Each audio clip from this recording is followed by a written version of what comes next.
Evening, everyone. I'm going to call to order our Monomoy Regional School District Regional School Committee meeting, January 14th. It is 6:31 p.m. This meeting is being held partially remotely in accordance with the Governor of Massachusetts, March 12th, 2020 order suspending certain provisions of the open meeting law, GLC 30A, Section 20. And we will begin with a roll call order to see who all is here. And I'm going to start in the Zoom room. If you'll just, I'm going to call on you to say present. So I'll start with Joanne Sheehan. And Joanne, can you hear me? 1, 2, 3. I hear you. Can you say present? Okay. We're doing our roll call. Now you. So, all right, Nancy, how about we go to you? Nancy. Put on a light behind me. Tell me if it's better or worse. Oh, I will. I'll tell you how you look. Oh, wait. Okay, guys, we've started the meeting. So everybody in the Zoom room, we're doing our roll call. Joanne, can we just say present, please? Joanne Sheehan, present. Thank you. Joe? Joe Osceola, present. Thank you. Nancy? Nancy Scott, present. All right. I don't see Sharon, so we'll come into the room. Jackie? Jackie Zebret-Long, present. Thank you. Meredith? Meredith Henderson, present. Thank you. Terry? Terry Russell, present. Thank you. And Tina Games, present. So we'll move to the first item of business, which is the approval of minutes from December 10th. Could I have a motion to approve, please? So moved. Thank you. Jackie has moved. And could I have a second? Second. And Terry has seconded. Any discussion? All right, seeing none, we're going to roll call to approve the minutes from December 10th. I'll start in the Zoom room. Joanne? Aye. Thank you. Joe? Joe Osceola, aye.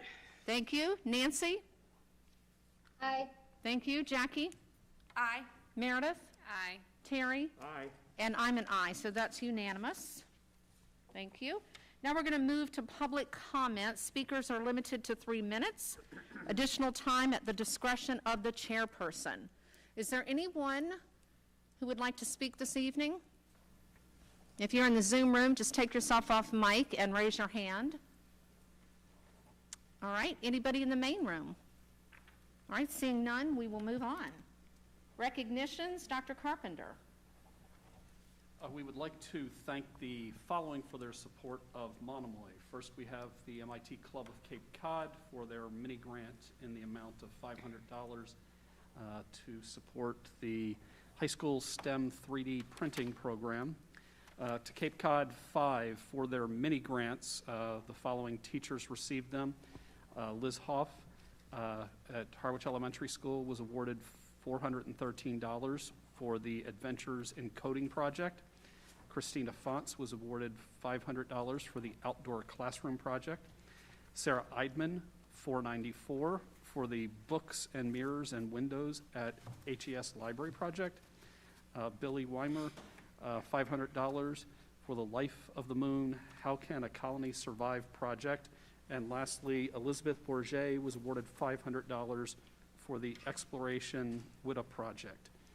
And then I just want to share a nice story that happened just the week before Christmas, where our girls basketball team found out about a Barnstable student who was badly hurt in a car accident while looking at lights with his family.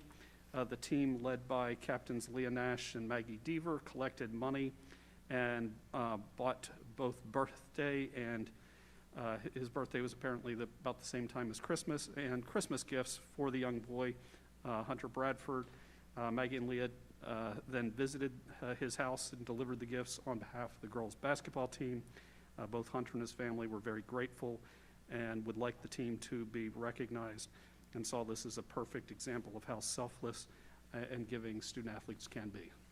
Absolutely. Thank you for sharing that story, Dr. Carpenter. I also, for the minutes, would like to note that Sharon Stout has joined us at 6:35. Now we're going to move into Section E, reports and discussions. The Pitney Bowes 5-year lease approval. All right. Go ahead. Good evening, everybody. So I felt like I wasn't getting enough screen time, so I've got a few agenda items tonight. I'll try and be quick. So this is simple. This is a contract for postage machines in the district, and because these tend to last longer than 3 years, we'd like to have a 5-year contract, and because it's over 3 years, that requires board approval.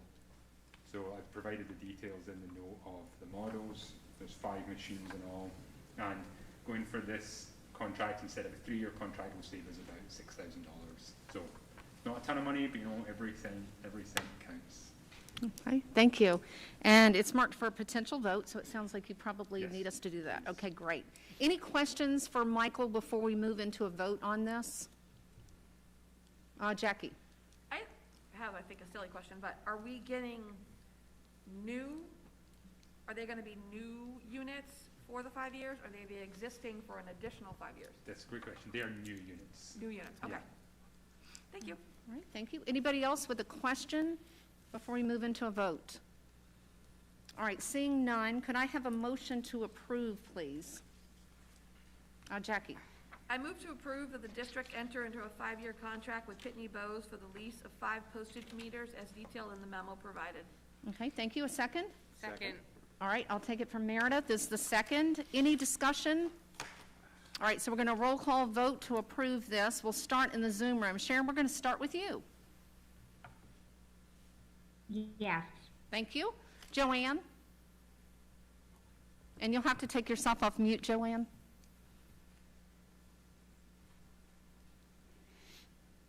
Oh, I think that was a video button. There we go. Aye. Thank you. Joe? Joe Osceola, aye. Thank you. Nancy? Aye. Thank you. Jackie? Aye. Meredith?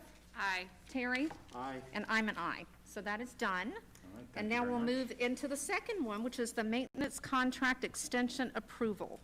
So again, I provided a short memo about this one. Back in January of 2018, you approved a contract for 3 separate contracts for maintenance services, and the contracts were bid in such a way that they were allowed to be for 3 years plus additional years at our instigation if we liked them. And so far everything's gone well with the 3 contracts and the vendors, especially in the last half a year as we've been dealing with the maintenance implications of COVID. So we are happy and we'd like to extend for another year with each of these contracts. And as you approved the original one, and it was appropriate to come back and get your approval to this extension as well. Okay, thank you very much. Any questions regarding this item? Jackie? So if I understand correctly, the 3 contracts as they are written from the previous few years will not change, so the per hour estimates, et cetera, will be honored. Are we signing new contracts, or? So we'll just write to them and inform them that we wish to extend the contract for another year as they offered. As it's So stated it's, here? it's written here, yeah. So interestingly, one vendor did say, well, can we have more money? And we said, well, that wasn't part of the bid process, so no, you can't decide on this, or we have to go and bid it again. And so they were happy to go with this rate. Okay, thank you. Okay, great. Anybody else? Any questions regarding this item? All right, I think we're ready then to move this to a vote. Could I have a motion to approve? Jackie? I move to approve the 1-year extension of the following 3 contracts currently in place with Ken Kalbach for licensed electrician services, with Bosco Industrial Corp. For licensed plumbing services, and with the mechanical air controls of HVAC rooftop unit preventative maintenance. All right, thank you. Could I have a second? Second. All right, Meredith has seconded. Any discussion? Just a brief correction. Yes. I think it's Lenny Callback. Yes. Yeah, Lynn versus Ken.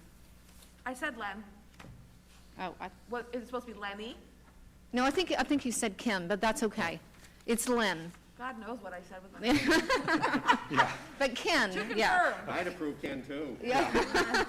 Len. All right, so that was Len. Yes, Len and not Ken. All right, any other discussion? All right, so we're going to move into a vote to approve as the motion is on the floor. We'll start in the Zoom room. Motion to approve, let's start with Sharon. Yes. Thank you. Joe? Aye. Oh, okay, Joanne, thank you. Joe? Oh, the other Joe. That's okay. All right, Joanne has approved. Go ahead, Joe. I'm not sure if I approve being the other Joe, but okay, fair enough for now. Joe Osceola, aye. Thank you. Nancy? Aye. Thank you. Jackie? Aye. Meredith? Aye. Terry? Aye. And I'm an aye. All right, that has been approved. Thank you. Thank you very much. Okay, now we're going to move into the next item. I guess you're back up again, Michael. We're going to move into the FY22 budget update.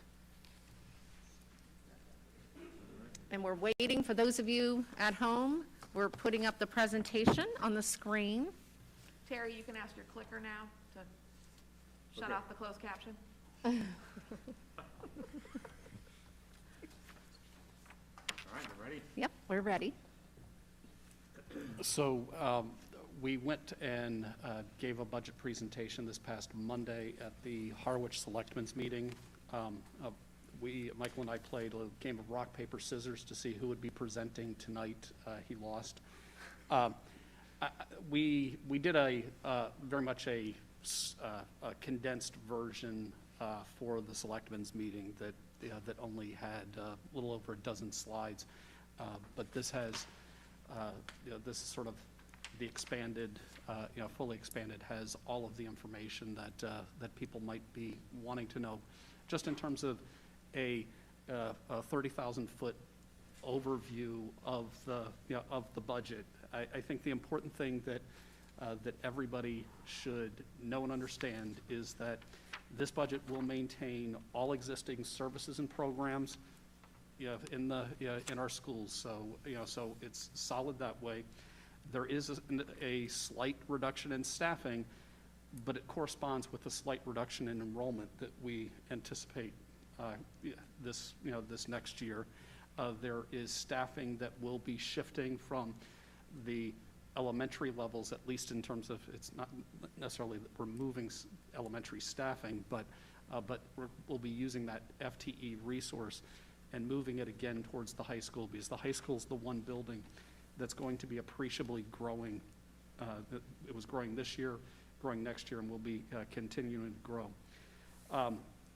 There is a continued sort of projection here that we're going to see a decline in the children in both towns, but more in Chatham relative to Harwich, which has had a lingering effect in each of the last several years, because we've seen far more children declining in Chatham than in Harwich, and that creates issues when it comes to minimum required contributions.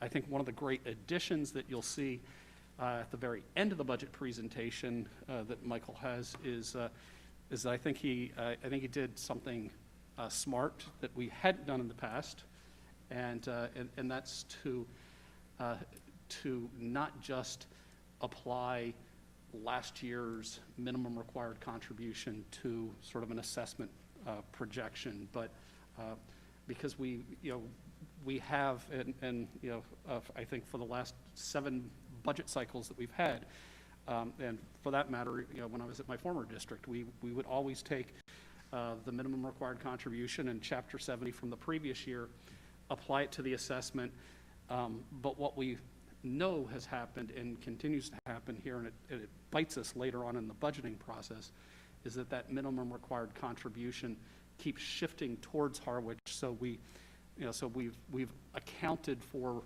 just a projection that it's going to shift towards Harwich, so that there's not like this aha that happens another month from now. The last and I think an important elephant in the room here is COVID. I was having a great conversation with Jen Police today, and she was just asking me, what do I expect is going to happen next year? And I actually expect that we will be in schools next year. I think that the rate of the vaccine, it's getting out slowly. My mom, thank goodness, was vaccinated at noon today. So we know it's getting out there. I suspect that our teachers probably sometime next month on the Cape, will get vaccines. So I think we're going to be in a situation before the end of this year, likely before April vacation, all of our staff will be vaccinated, twice. And I suspect that many, if not all of our children that want vaccines will have them before the beginning of next year. So I think we're going to be in a place to open. We just don't know what the lingering effects of COVID are going to be. So there's some things that we're carrying in this.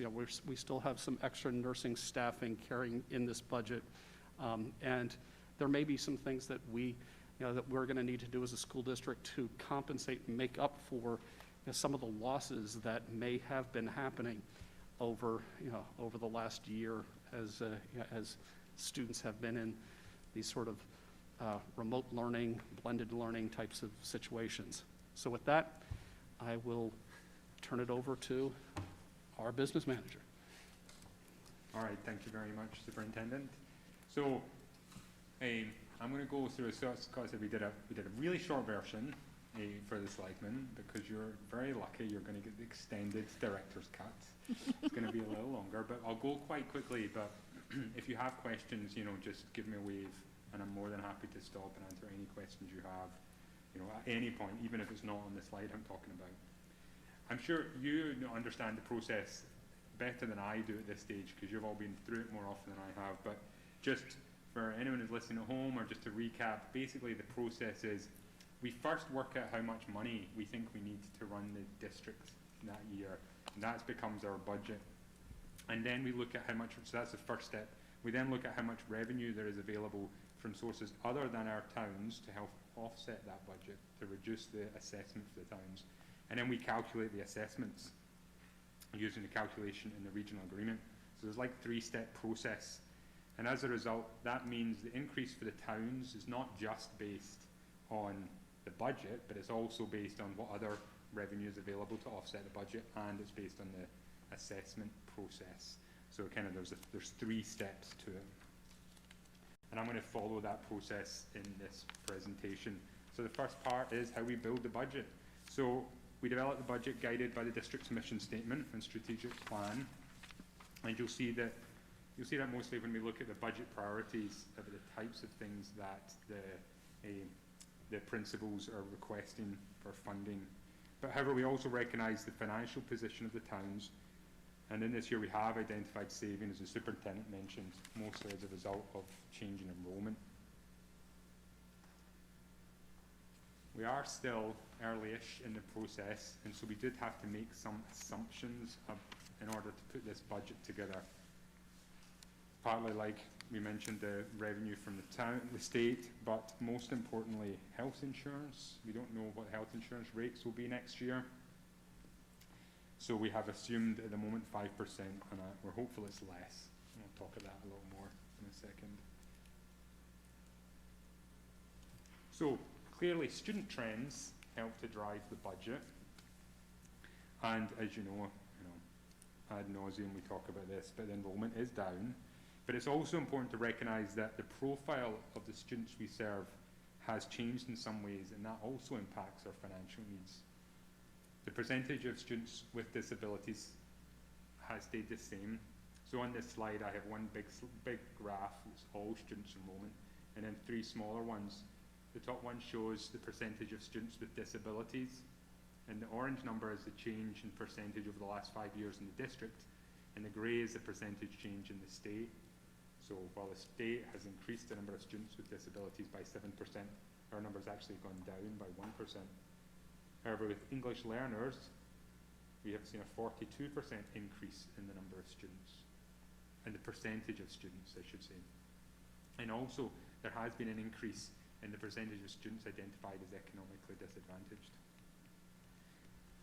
This data, by the way, just so you're aware, is all publicly available data on a resource on the internet that DESE, Department of Education, for early and secondary education, puts on the website called RADAR, R-A-D-A-R. And if you're interested, I would suggest you go to look at it. It's a really helpful tool. Yes. I'm just going to ask a quick question. On the student trends, Yes. economically disadvantaged, So if we're up, could I anticipate that we might get increased funding from the state because that number has risen? So, the way the Chapter 70 funding is calculated looks at your profile of students. In fact, they do also look at students with disabilities and I think English learners as well as economically disadvantaged. So that would play in to give us an increase in Chapter 70. However, I would need to double check, but I'm pretty sure the way our enrollment is going, because our enrollment is overall going down, our Chapter 70 would overall go down. Okay. But there's within the Chapter 70 formula, there is the hold harmless provision. So your Chapter 70 funding never goes down. They hold you harmless to that fall in enrollment. So you always get at least as much as you got the year before, plus a per student increase. So Okay. the short answer is no. Okay. The long answer is, well, it would have been had we had an increase in students, but Okay. because we don't, we're held harmless anyway. Okay, thank you for that. And then just this graph, just as we've talked about this already. The green line is the total enrollment, and that's actually on the right-hand axis, so we can fit them all in one graph. But as you can see, overall, we're seeing enrollment coming down. But you can see that blue line is the high school, and that continues to go up. The elementary schools are both coming down, particularly in Chatham. It's obviously so hard at this moment to see what the impact of COVID is going to be, so it's very hard to project our enrollment figures for next year. So this graph, I may have shown you this before. So basically, this is all of our staffing, and the bar charts are broken up into different types of staff. So it's almost impossible to read from where you are, but generally, since around 2019, we have seen our staffing come down, and that is again, and we're going to see that again. There's a net decrease in staffing into next year, and again, that's in line with, related to the change in enrollment. But obviously, the number of staff drives the budget as well. So the one area I wanted to highlight as well was out-of-district enrollment. So that is when we are not able to meet the needs of some students in the district, we will send them to out-of-district placements, and we pay those schools for that service, and that's our out-of-district budget. That can be very costly because meeting the needs of some of those students is very expensive. And so it's a big chunk of our budget, but also it fluctuates a lot because we have a relatively small number of students. 1 or 2 students coming in or leaving will cause a big fluctuation, and even more so depending on the level of needs that they have. So that's why this is kind of an important area of the budget. Going into next year, we are not expecting to see a big change in the overall number, although we are seeing changes within those students, some leaving and some coming back or graduating. And how that's going to impact the budget. So this chart is, each of these lines is the amount of money we spent for actual up until 2020, and then budget for 21 and 22, and is the total spent on out-of-district tuitions. The blue is how much we spent from the operating budget or general fund, and the orange is how much we spent from circuit breaker, which is a fund that the state provides to offset our special education expenditure, and it's based on how much you've spent on out-of-district tuition. It's like a reimbursement, partial reimbursement of those costs. So looking to 2022, we are actually projecting a possible increase in our costs. And again, although the number of students not changing, the needs of those students, the profile of those students has changed, and that may drive up our cost. However, the impact of the budget has actually gone down because we have more circuit breaker funds to rely on. So you're aware, although we're planning for a potential increase in overall expenditure, because we got more money from the state, it actually reduces the budget in the general fund budget request. And as in previous years, we actually haven't budgeted all of the circuit breaker revenue because we keep some aside as a reserve fund in case there's other changes that were not planned or expected.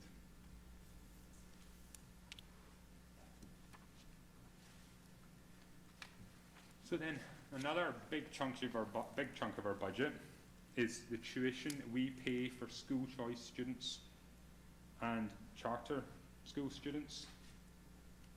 So what that is when students who live in Chatham or Harwich choose to go to another public school, then we have to pay through the state's process. We have to pay that public school to educate that student. We also really receive funds, and I'll talk about that in a second, but this is just on what we have to pay. So the lighter blue line, or the lighter blue line is school choice, and as you can see, that has come down a lot in the last few years.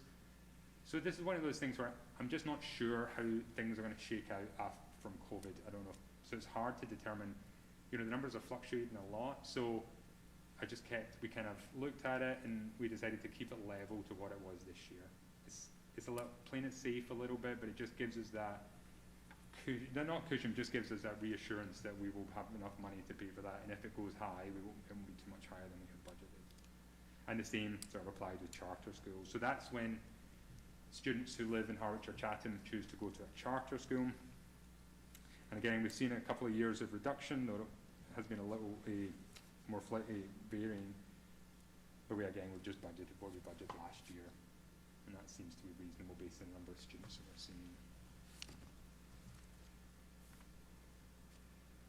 All right, it's another big area that drives our budget. I mentioned earlier, this is employee and other insurance. So again, we've not had many increases. The last couple of years, we've not had any increase in our health insurance rates. That's how much each person pays. So we'll see some changes just as we have a change in profile of the staff, or somebody chooses to go in health insurance, that might affect their cost. But the amount each person pays hasn't increased over the last couple of years. Although there had been a big increase since FY13, the average has been 7%, but that was all front-loaded, thankfully for us. We are estimating a 5% increase in health insurance in this budget. That's what we're carrying, which equates to about $280,000, almost a percentage of the district's budget. However, the finances of the Cape Cod Municipal Health Group are in really good shape, so we're hoping that percentage might actually be lower than 5%. And that will bring down our final budget that we'll bring to you to vote to approve in March. All right, and then there are obviously other things that drive the budget as well, like custodial supplies, substitutes, heating and utilities. There's no great, super interesting things here. There we have built in a little contingency within custodial supplies to pay for additional COVID-related costs. We have increased our substitutes, but it was just a historic discrepancy between the budget and the actual. Heating and utilities are level budgeted, and then there's just a line that says we're still really not quite sure what other impacts COVID might have on supplies. We have increased our technology budget so that we have a more robust technology network. We're increasing our bandwidth and so on, because even after COVID, it's clear that more and more we rely on technology, and in particular we rely on the cloud to provide services, and we want to be able to support that. We have, through the budget process, and I mentioned this I think in one of our previous presentations, as we worked with principals and as they review this year's budget in light of the district's strategic plan, they come up with other needs that they need to continue to deliver on that. So we are able to fund these this list of the ones we're able to fund, and these are all being funded by reductions elsewhere in the budget. So because we're reducing staff in one area, we're able to afford to do some of these other things. This isn't all that people asked for though, and I mean, so you'll see in line with the strategic plan, there's things like math interventionists and reading specialists, and as well as the superintendent mentioned earlier, we retaining some of the additional medical support we added this year. But just to say, we didn't fund everything that was asked for, and there are still unfunded needs that the principals and directors have in the district. And we will look for ways to fund these if we have savings in other parts of the district. This is the list we'll come back to hopefully continue to support the strategic plan. And then I just wanted to show you really that these are the major components of the budget as a percentage, so it kind of breaks out salaries, retirement, health and other benefits, our debt payments, and then kind of everything else. And you'll see really since about 2016, it's been kind of levelish. You know, there's not been a big change from salaries to supplies or otherwise. Debt has come down as we've started to pay off the debt related to the high school. And that's helped us fund some additional supplies. But broadly, it's not changed a great deal. All right, I'll go a little bit faster now. You ready? So this is the capital process. So I have been working with the Director of Facilities and Custodians to review each building and look at the capital needs. And then, once we've identified all the capital needs, we have this little prioritization formula that we put everything through. It's a bit of an iterative process. We rank everything on its likelihood of failure and give it a score based on its impact. And then that gives us a priority score for each item. And then we look at our options to fund them. Although before we can do that, there are existing leases which we have to fund. So we have technology which have been previously approved. We're in the middle of those leases that we are still paying for. So they get budgeted first. And then we have a number of capital maintenance priorities which we're hoping to fund, including replacing the phone and announcement system at our schools. That's a huge project and we have limited funds, so our plan is to break up into phases and attack each phase one at a time. So this funds one, and then there's a couple of other smaller projects that we hope to resolve this year. And we still have budgeted $50,000 payment into the stabilization fund. And I just wanted to mention, so the buildings have been maintained to a very high level, but needs are going to grow as some of these buildings are aging, particularly at the middle school. And some of the major projects that we'll need to tackle at some point include the roofs in the middle school and in Chatham. The siding and trim at the middle school is going to have to be tackled in the near future as well. And there's also the athletic field and track here is not that long off. So those are kind of big projects we need to start thinking about, so we're not trying to do them all at once. So I'm just going to cheat a little bit here and take a couple of slides out of turn, because as I was preparing this, I realized really this is when I should talk about these slides, not when I originally had them. So these are slides 32 and 33. I was just going to move them and I thought it'd be more confusing, so they're still where they are up here, but I'm jumping around a little. So the reason I'm looking at this now is because there's some revenue we receive which actually comes off the budget before we present it to you. So unlike Chapter 70, for example, which we say this is the budget, and then we tell you this is how much from Chapter 70 we have to pay for the budget. There are some funds which have already been taken off the budget, so when we give you that budget number, it doesn't include, for example, positions which we are using school choice funds to pay for. So this is so this slide shows those kinds of funds. So you have school choice and circuit breaker, and then a lot of the grants which help to fund the services we provide in the district. So you can see it's been pretty level. The total, which is the dark line across the bar chart, that came down a little bit, but that's really just going from actual to budgeted, because we always budget a little low. You always budget conservatively, and if you get a little more, that's great, but you're not caught short. So, and it's really circuit breaker reduction in expected circuit breaker, or rather, it was an increase. We reduced because we under budget a little bit circuit breaker. The actual is always a little higher. Does that make sense? So, and then just talking about school choice again. You know, we're forecasting our numbers for 21 and 22, and like I say, that COVID has had a big impact on school choice, both for and against us, and so it remains to be seen how that will play out next year. All right. Now we're back to where we were. And that was page, let's go back. We're What back page number? Back to page 23. Okay, 23. Yep. Yep. I'll just make sure everybody's okay. So really this is just another thing when we're preparing our budget. We just do a sense check and compare ourselves to other districts. And again, a lot of this information is on Radar, so if you want to go look, you can compare us and you can go into more detail on this and compare us to a whole host of things. I mean, I think there's really two takeaways from this information. One is we're near a little bit above the middle, which is probably, I think, is a good place to be. And also, the smaller you get, the higher in your per pupil becomes. So, because you have fewer students to spread around the costs. All right, so this is the budget, the draft budget by category for FY22.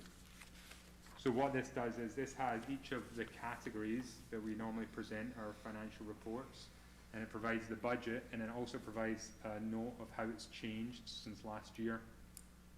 Oh, sorry, for this year. Some of these changes, particularly the reduction in operations and maintenance, and then the increase in other school services, that is related to just actually a couple of positions changing in how we code them, so we get them in line with DESI's chart of accounts. So moving them over, so we didn't, just overall there's still the same number of people, we just moved 2 people from that function to this other function. As you can see, the biggest increase is instruction, and that's driven by teacher salaries, just because that's the biggest part of our budget. There's also a small increase in capital, $8,000, and then there's a reduction in debt, and that's because we paid our final ban on the high school project. So now we're just paying off the debt as opposed to the final ban payment. Michael, I have another question. Yes, And anybody else who has a question, just raise your hand. If you're in the Zoom room, you'll just have to say Tina's, because I can't I'm really trying to see keep you. an eye- Yeah. So if anybody in the Zoom room has a question, just say my name.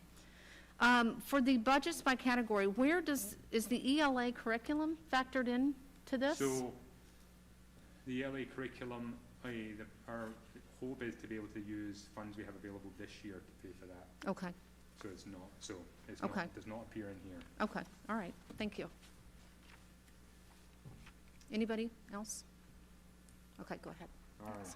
So this is then that draft budget, just showing it how it compares to previous years. So you can see overall it's a 1.5% increase, and that is the smallest increase we've had in a long time. And this is at the same time as having in FY20 and FY21, there was bigger increases, but with no health insurance increase at that time. So it just shows you and puts in context how difficult it is to deliver this percentage increase. And that's why we still have some of those unfunded needs, and is possible because we are reducing the number of staffing in line with enrollment. Tina? So this is a budget by category. Yep. Sorry. Hold on, Sharon, go ahead.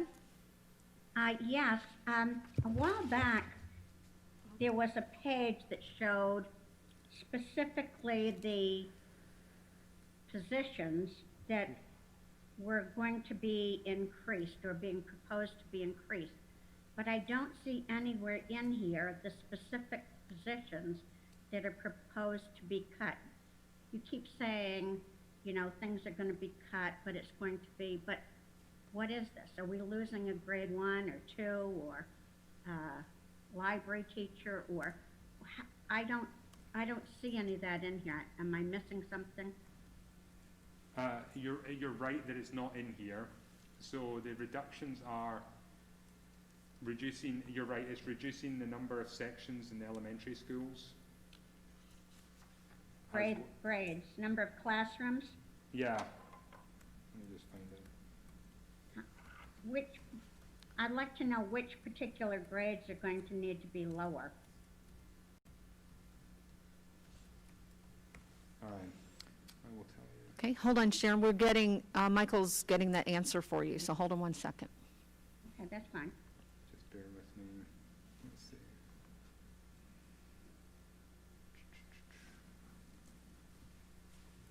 So we are reducing, well, we have already reduced one clerical position. For the year we're in or for next year? For next year's budget. Well, it's already reduced this year, but it was budgeted at the start of the year. So Okay. the first impact will be on next year's budget. Yeah.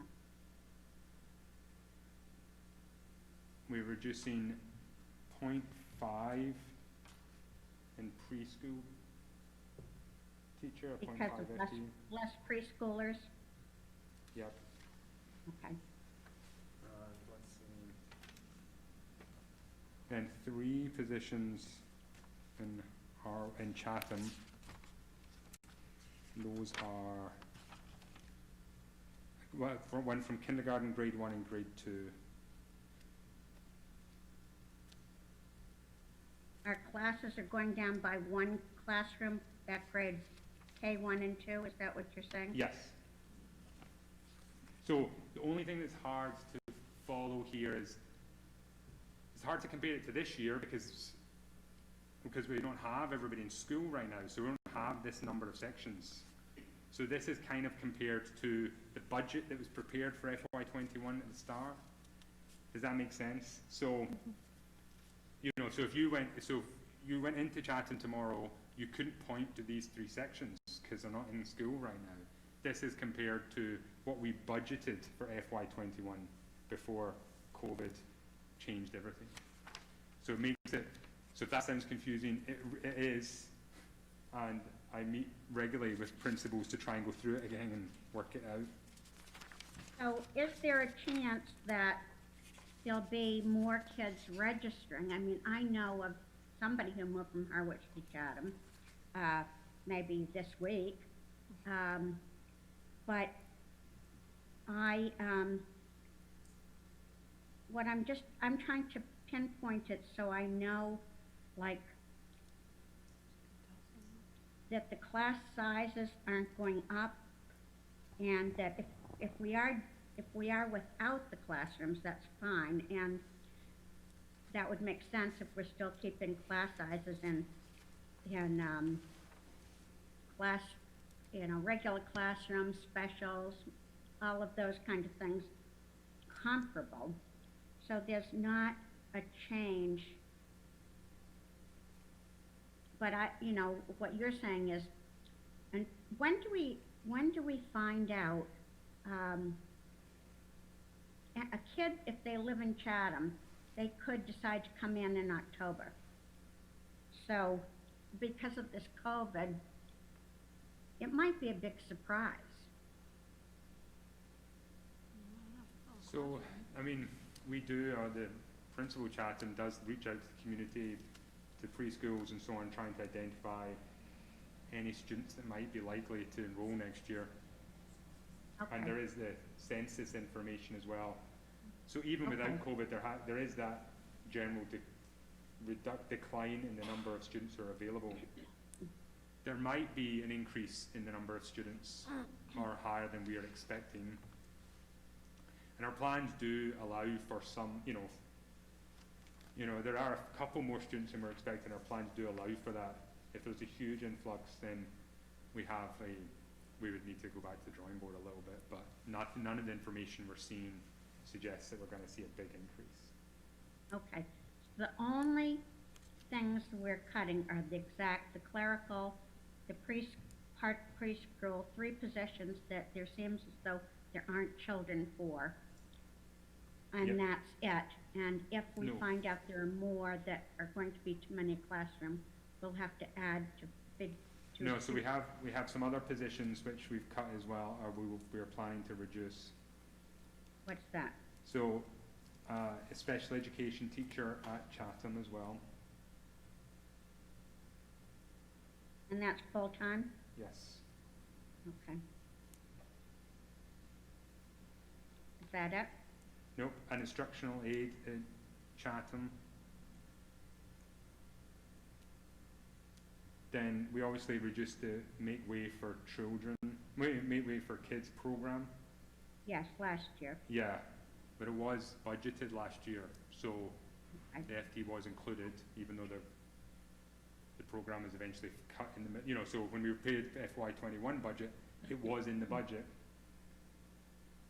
But then as part of the COVID, so COVID did accelerate some decisions about staffing which had not been made yet. So some of those decisions were made last year because COVID kind of forced their hand a little bit, and then we've kept them on. But so when you compare the FY21 original budget that you approved to what we are now approving, those are reductions. So we also got- one classroom teacher in Harwich as well. Can you because repeat we're that, Michael? losing I'm a sorry. class of Sorry, I was saying children, one classroom teacher at Okay. Harwich as well. because we're losing that many children. Yeah, it's just one grade, let's see. You Grade have to- you have to two. keep- You have to keep in mind, Sharon, that we had 6 sections of kindergarten at Harwich Elementary.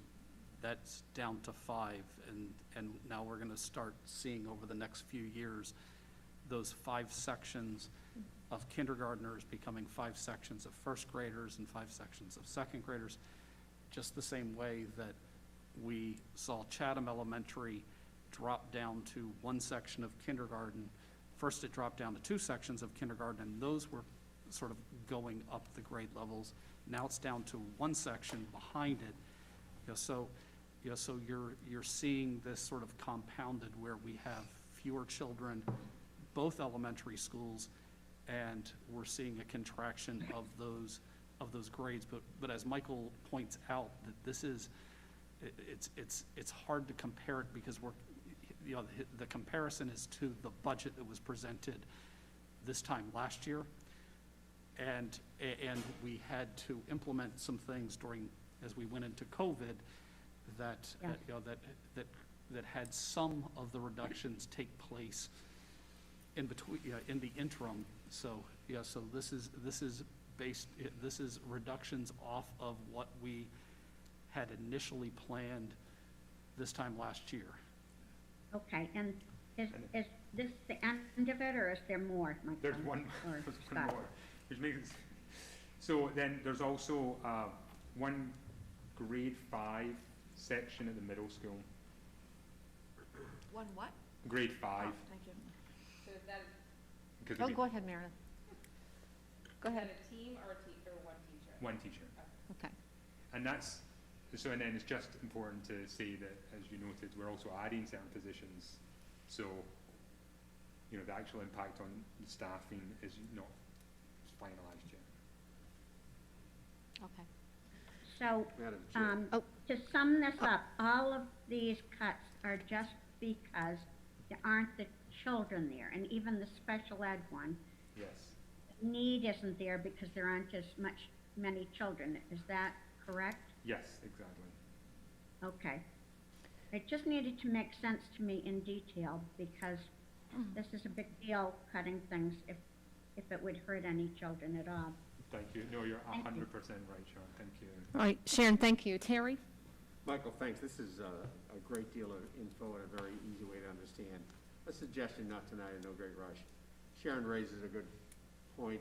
At some point, because I didn't write any of these down, why don't you Yeah. take a half a sheet of paper, just go CES -1 and pump it out to us. Absolutely. And so definitely, we have more opportunities, you'll be pleased to hear, lots more opportunities to talk about the budget. And I will ensure that that information is clear in future presentations. I think what we need to do is, it's combine the what's being reduced with the what's being added, because it seems like it's a big list of reductions. It's a list of reductions following less children at the elementary level.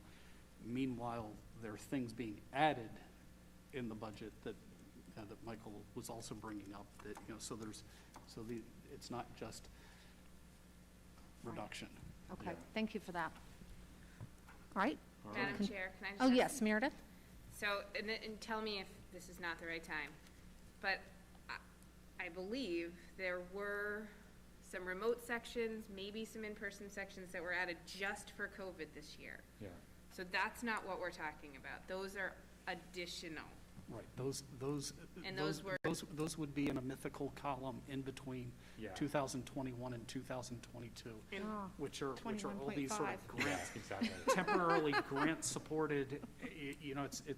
It was the open field run that every school district had to accomplish between when we were putting our budgets together last year and having to open the doors. So, you're right, we actually had to bring on more staff, doubled our nursing, our nursing support. So we're comparing it to, we're trying to do an apples comparison with a comparison to the budget pre-COVID to the budget that we think is going to be post-COVID, because trying to compare it to what's happening right now is, you know, It's really, it's just. But I guess my question was, as far as those positions, it was grant funded, Yes. or it was a long-term sub, They are no longer. they're not they're part not of in this budget. budget, they were not part of No. the 2021 budget, sort of. Exactly. So they're not in the FY '22 proposed Okay. budget. In fact, so conversations I've had with principals is essentially, if we end up in some hybrid situation in FY '22, we're just gonna have to work out how to do it within the budget we have, much like we did for FY '21. So, because there isn't really, there aren't many Yeah. other options. I think, Okay. I think if anything, you know, where some of it shows up as a placeholder in this budget is that, you know, because you have added staff, and if you don't need those positions, there's some potential unemployment costs. So we're, you know, so we're carrying a placeholder for Yes. that impact of what happens when you come down off of the, you know, how we're operating in the COVID, distance learning, in-person learning, simultaneous. Right. Thank you. All right. All right, Madam anybody? Chair? Yes, Terry. One thought or suggestion, I'm sure you've covered, Michael and Scott. A new federal administration's coming in a Yes. week and a half. And there's some talk, and that's all it is now, to address a new COVID stimulus package of $1 trillion plus. And in that was some educational things Yeah. nationally. I wonder if at this point there should be a half-hour discussion, not with us, of just in case everything turned optimistic, Yeah. and we decide that we can not have to grant, but hire two nurses, an extra custody, all that, I can't make up those tonight, but because I am not as optimistic, I think there's gonna be some lingering next year Yeah. with mutation or whatever else that happens with kids and staff illnesses. And I just, the thought occurs to me, it probably would be wise to get early on a list that might be asked of us Yeah. down the line, and then again, it may not. So so there's a couple of things. One is, yes, so my understanding is of the most recent bill that was signed, there is additional funding for schools in that. But exactly how much is gonna be per school, I mean, I've heard something, but it's not definite yet. If we do receive those funds, then actually the superintendent and I talked about today, funny enough, how we would use those funds. We still do have some expenses we've had since March, which came out of the general fund. So we haven't been able to use grants for all that. So we would be able to move those expenses onto that additional money. So that would help free up funds to be able to pay for other things. But yeah, so when we are talking about, you know, meeting the needs of students for that, any additional funds we get. Okay, thank you. All right. So this is just the budget information of the last 6 years, but it's more interesting. This is a little easier to read as a graph, and which just shows, you know, the increase really has been in instruction, which is primarily staffing, and also in fixed costs, fixed charges, which again is primarily health benefits. So they are related, and they're the biggest chunks of our budget. All right, so that was the budget. So that was how we came up with the number and what it looks like. And then we looked at, and this one's even quicker. This is what funds are to offset that budget. So we rely on the state for the Chapter 70 money and the charter school funding and school choice funding and transportation aid, and we do not have those figures yet. Hopefully normally we get them mid to late January, so we will see when we get that. Just so you can see, this is what our Chapter 70 funding has looked like over the last 9 years.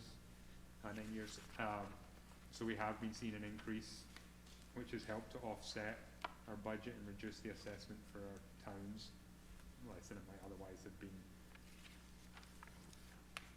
The FY 20 was exactly the same as FY 21, because that's what as part of their COVID budget, that's what the government allowed us.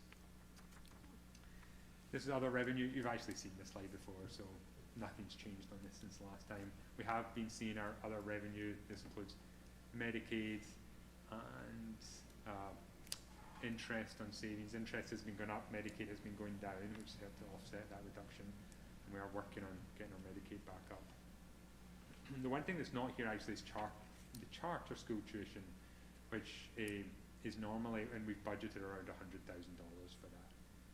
And that is, the state gives us some funding to offset increases in the amount of money we have to pay for charter school tuition placements. So the state gives us a little funding just to help offset the impact of those increases. And at the moment it's 100,000. It's been going down because our increases have been going down. So that reduces the amount of funding we get. That's the two slides you've already seen. And then the last chunk of our funds offset the assessment are excess and deficiency. So those are the funds which we have, let's see, excess and deficiency, essentially at the end of the year, if we have money left over, we have it certified, and that money can be used to offset future budgets. That's called our excess and deficiency. So for example, FY18's excess and deficiency, that would be certified by the state during FY19 and then used to offset FY20's budget. So we are right in the middle now of certifying our excess and deficiency from FY20. Expect it to be around $2.1 million, and we currently plan to use $500,000 of that to offset the FY22 budget. But because we used $850,000 last year, so that's one of these things where I talked about, you know, the step one, we created the budget, so that impacts the assessment, but also these offsets impact the assessment. And because we've reduced this offset by $300,000, that has an impact on the assessment. All right, so I told you that section quick. All right. So the budget versus assessment, I'm not going to go into this detail. I think I've kind of laboured the point already. But the assessment is kind of made up of 5 elements. There's the minimum required contribution, which the state sets. And then the regional agreement works, the way it works is that after towns have paid their minimum required contribution, the rest of the operating budget, the remaining operating budget, is split between the 2 towns based on the 3-year rolling average of the foundation enrolment. Similarly, debt and capital is split on the same basis, and transportation is based on 3-year average of October 1st enrolment figures. So foundation enrolment is all the students who live in that area who might go to the school. October 1st is the number of students who are actually going to the school. That's the difference. And as you know, the minimum local contribution, which is based on a number of figures, including the enrolment, but not an average, just the most recent enrolment trend, foundation enrolment. So that's why you see it's got a steeper curve than the 3-year average. And that's been, the final number's not out yet, and that's what the superintendent was talking about earlier. Foundation enrolment that we use in the assessment, this is the 3-year average, is now up to 75.11% for Harwich and 24.89% for Chatham. So just to give you a sense of what the impact of that is, if the percentage had not changed and we were still using last year's percentages, it'd be $150,000 less for Harwich. So just that change in percentage is having a big impact on the costs for each time.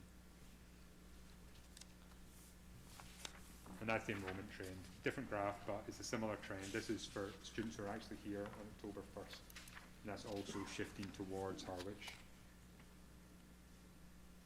All right, so just to recap, if you've all been paying attention, step 1 was when we worked out the budget, and the total budget was $41,879,545,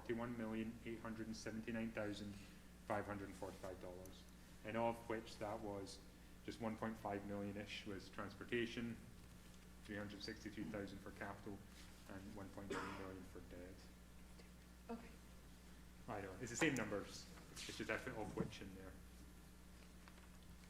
So And not the same numbers, Michael? Yeah, and then this is the offsets. So this is the amounts that we take off that figure before we start to split it between the 2 towns. And right now, essentially, most of the numbers are the same as last year, except where I knew they were going to be different. So excess and deficiency is down, interest is up, and Medicaid is down 11. Other ones are either the same, either all the same, I think. So then we calculate the assessment. So that basically takes, so if you see, actually, the bottom, these two numbers here, this, where it says the total, so if you add up Harwich's total and Chatham's total, and add it to the forecast offsets, all that equals the total budget. Does that make sense? Just so you can see how the numbers flow. So you have the local minimum contribution, which for this assessment I've just used last year's. Then each of them is then, each of the other budgets are split up as we discussed. So that would give Harwich $27,605,633, which is a 2.9% increase, and Chatham would be at $8,968,824, 0.78% increase. However, oh, sorry. Actually, I apologize, Michael. Can you tell, I'm sorry, I think I missed, I was making No, notes. sorry, but So on the step 3, Yes. page 40, what is this, 43? Are we on the right? So tell me, and I missed it, I apologize. I have 3.6, and that shows 2.9. So, I don't know, does everybody else have that same thing? And I have some numbers that are different. Yeah, so I was think- just wondering, do we have a, I think it's I think there was a difference in the health insurance that adjusted. is that what it was? Can I just Okay. see your copy? Because Oh, on yeah, sure, I'm sorry. operating Yeah. FY '22 draft amount, I have 42,123,530. Yeah. So this is the one No, that no, went I to know, the but Board of, this is the right. Harwich Board of Selectmen, because I remember Carol, Yeah, I thought version 2 has changed though, so this must have been, I apologize. So It's yes, been that following must, there. So this is the version, we sent Harwich a version and the committee a version on Friday yep, that had health insurance. We were initially carrying at 10%. yep, As Fridays sometimes go, we got a memo midway through the day that the towns have decided to shift health insurance back from 10% increase to a 5% increase. So the numbers got redone. So I think what Michael's projecting now is what we were projecting at Harwich, because we resubmitted Right. the slide deck, and so it went from the 3.6 to the 2.9. okay.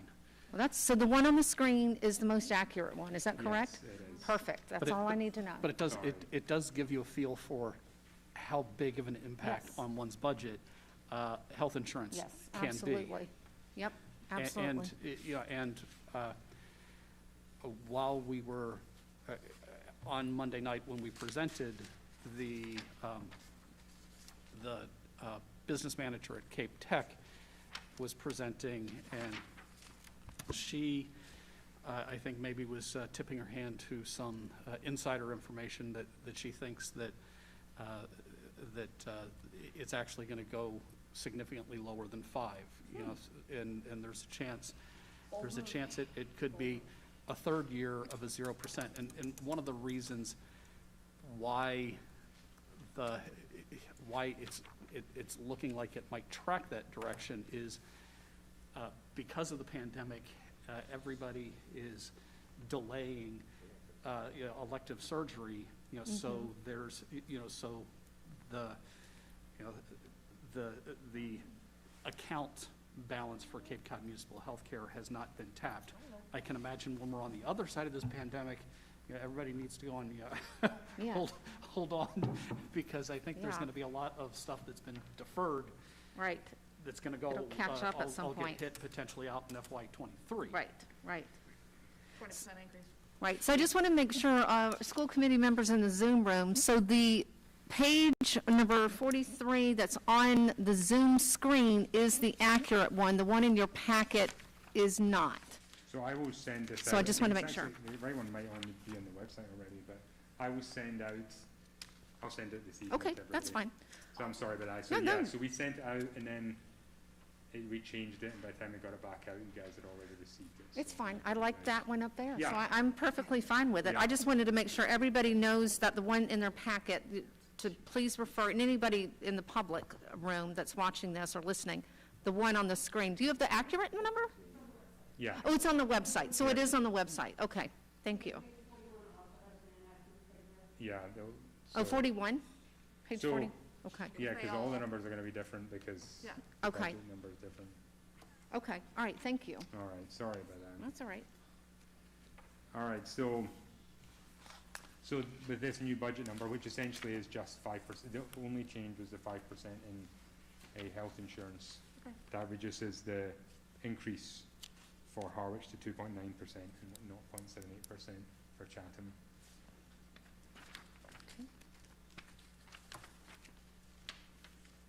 So Warning. just, these numbers are not final, thank goodness. There are still key variables to be confirmed, particularly health insurance, which is hopefully going to be positive. The Chapter 70 funding and the minimum local contribution will also impact the final bottom line of the assessment. And then, I know this is going to get really confusing now, but we did do alternative numbers, which will be different from your handout as well, Okay, which looked at what if the local contribution was not the same as last year? What if it was a different number? So we shifted it a little more towards Harwich, and less to Chatham, because that seems to be the historical trend. And that flows through and can impact, in this example, 0.3% increase and a further 0.3% increase for Harwich. So again, this was just to give you a sense of exactly what the superintendent was talking about earlier. The local minimum contribution is likely to change, and that's likely to change the bottom line. okay. And this is really where we've landed the last 2 budget years, where Harwich is positive and Chatham is slightly negative Yeah. because of that minimum local contribution shift. Okay, thank you. Tina? Yes. Is that Nancy. Joanne? Can you remind me when we find out that minimum local contribution? Yeah. Yeah, it's Do you like- get- Yes, go ahead. Normally it's mid to late January. So Okay, mid to thank late you. January, Nancy? Thank you. Thank you. All right. And then the last thing was obviously we were having these conversations about changing the assessment method. So, and this was the example if each town pays for its own elementary school. And this table just goes through those steps. Again, the percentage is going to be different from what's in your handout, but you can see it shifts the percentages significantly. So that Harwich's increase would just be 1.3% and Chatham's would be almost 6%. Okay. And this is paying for their elementary school? Yeah, Okay. so you see that the first step, we still calculate the local minimum contribution, and then you add on the cost of each elementary school, and then the operating assessment is just what is beyond minimum contribution and the elementary school. Okay. All right, so the next steps are, well, the first next step is for me to get you the accurate slides, but then after that, we were looking to finalize health insurance, hopefully get that state information. There are ongoing discussions with the regional agreement, and we'll get more information in the towns on their fiscal outlook, and we have some upcoming meetings, including this one happening right now, and then we have another one in a couple of weeks, and the public hearing in mid-February. Okay, great. So, this is the final budget draft that we have at the moment. This is $41,879,545. So, we would request a vote to approve that draft budget so we can share it with the town libraries. This isn't the final. Okay, This is just a draft because according to the regional agreement, we have to share a draft with the towns in mid-January. So historically, you've kind of voted to approve a draft budget. okay, thank you. And what's on the screen is the correct? Yes. Okay, thank you very much. All right, so before we move to do that, does anybody have any questions for Michael on the budget presentation? Anybody in the Zoom room? Okay. So we now need to approve the draft so it can be distributed to the libraries and I guess put on the website too, I suppose. So what's on the screen for school committee members in the Zoom room is what we're going to vote on. So could I have a motion? Jackie? I move to approve the FY '22 draft budget as presented by our business manager on the screen this evening. Thank you. May I have a second? Second. All right, Meredith has seconded. So if it's okay, Leah, could I Yes, remove, Teresa. or just so I Yeah. can see everybody in the Zoom room? Thank you. So we've- Madam Chair, Yes, Nancy? I think we need to read numbers. Okay, so we're going to go In the back to the motion. motion. All right, so we'll go back to the motion again, and we'll read the number. So Jackie? Sure.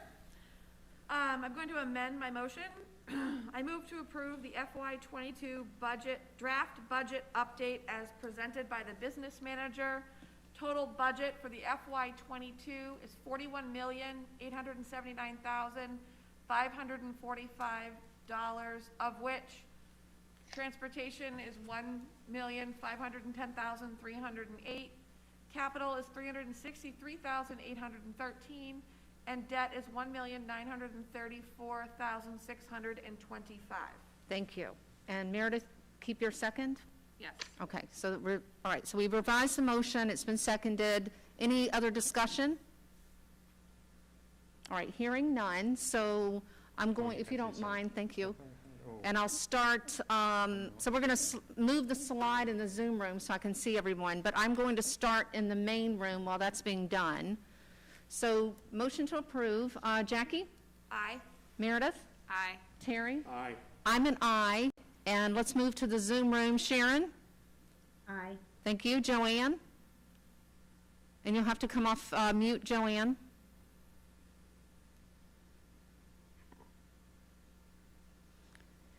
Aye. Thank you. Nancy? Aye. Joe? Joe Osceola, aye. All right, and that's unanimous. All right, All right. thank you very much. Thank you very much. Don't worry, you've not seen the last of me. I'll be back shortly. We look forward to it. Yeah. All right, so moving to the next item under Section E, Reports and Discussions, is the Regional Agreement Work Group Report. So let me pull out my notes. So since our last meeting of December 10th, the work group, and this follows our school committee goals, just as a reminder to everyone, because it's been 5 weeks since we've met. We have a current work group that is made up of school committee members, the superintendent, our business manager, a representative from both boards of selectmen, Chatham and Harwich, the town administrator from Harwich, the town manager from Chatham, and both finance managers or directors from each town. So we have met twice.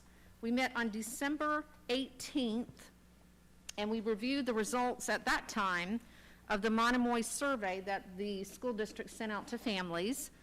And then we also confirmed when the superintendent would be making his presentation to both Chatham and Harwich boards of selectmen. So that was the intention of that meeting. On January 8th, this past Friday, we met again, and there was a report just with feedback and discussion from both boards of selectmen presentations, and then we discussed the regional agreement timeline for any changes that might need to be made.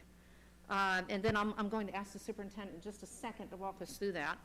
But Harwich, just to confirm all of this, Harwich is concerned about the financial inequity.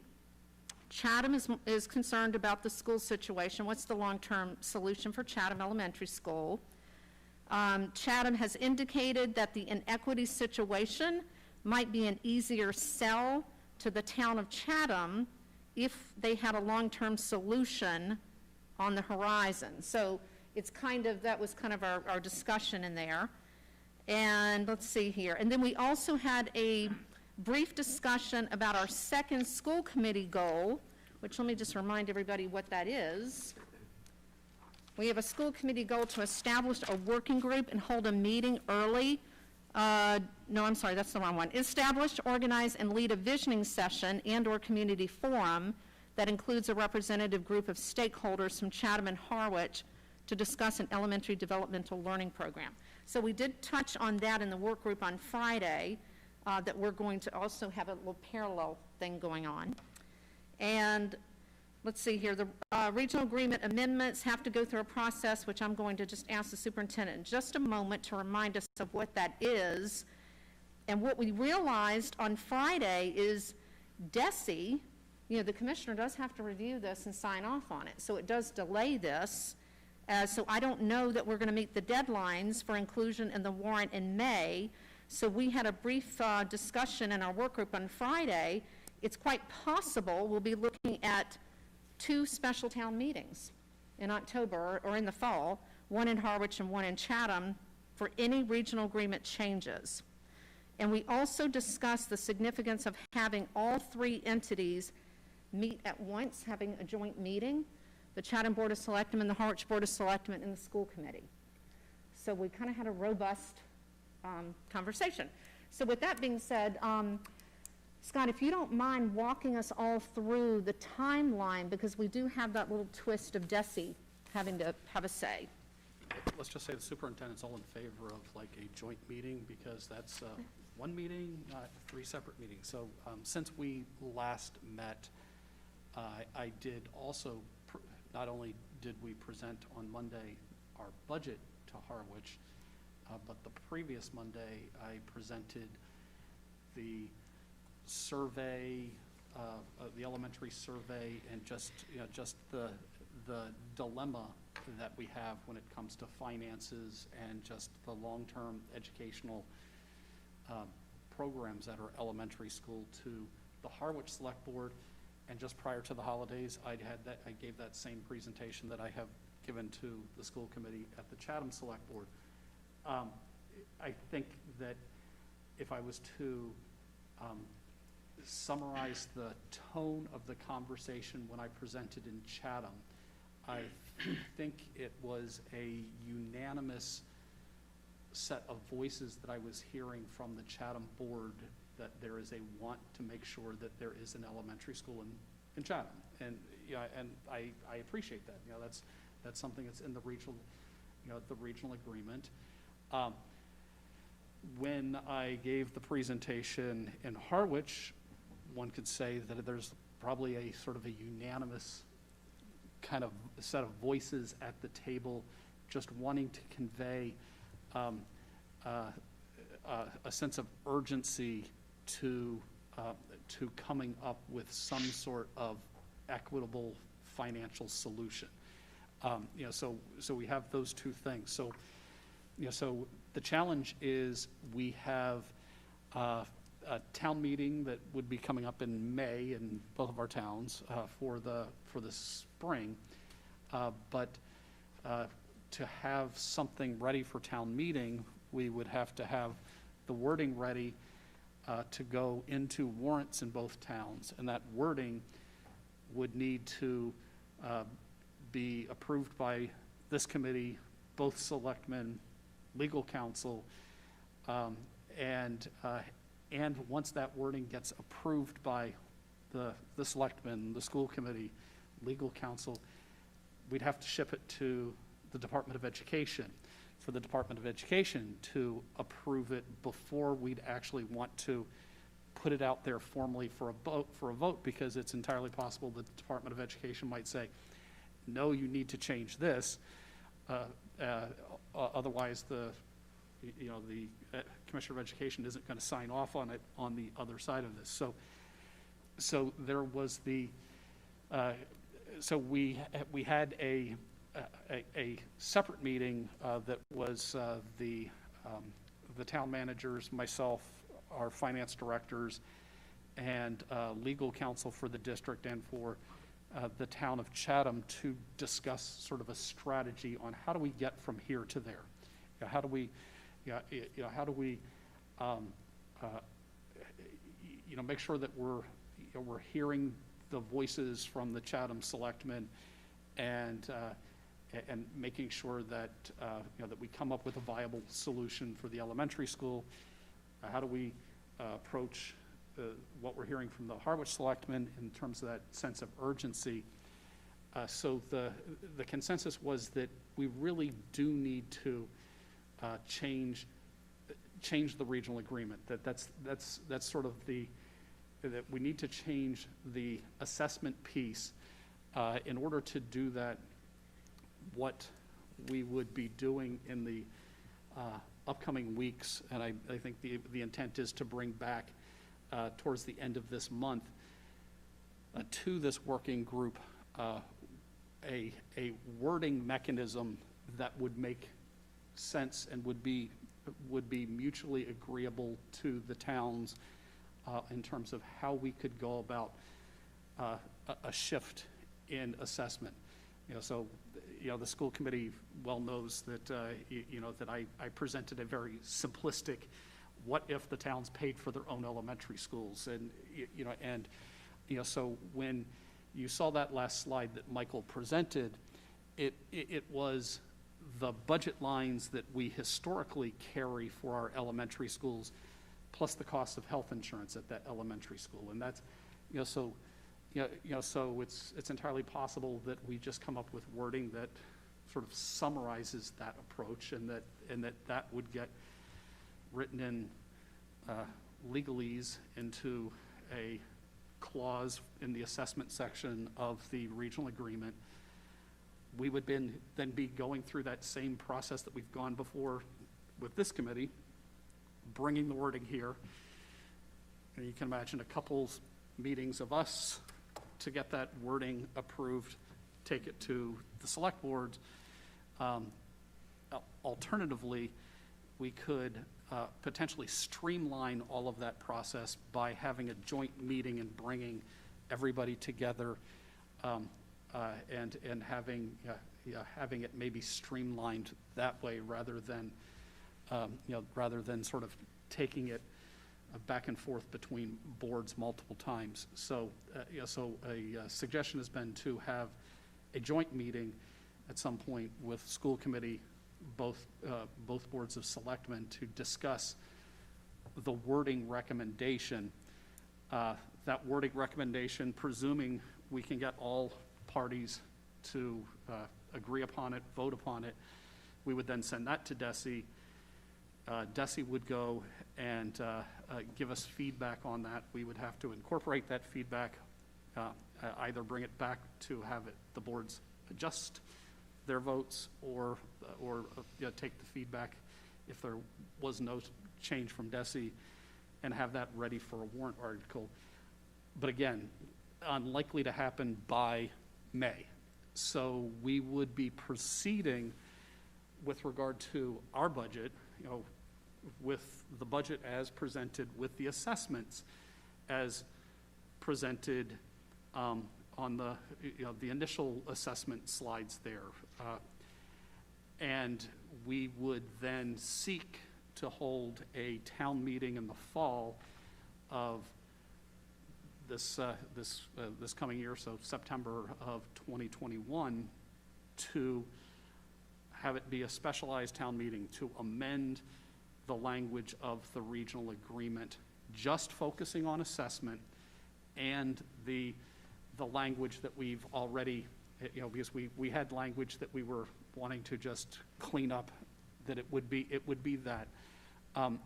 We would not be having any language that would touch the structure of the elementary schools. So it would still maintain elementary schools in both towns.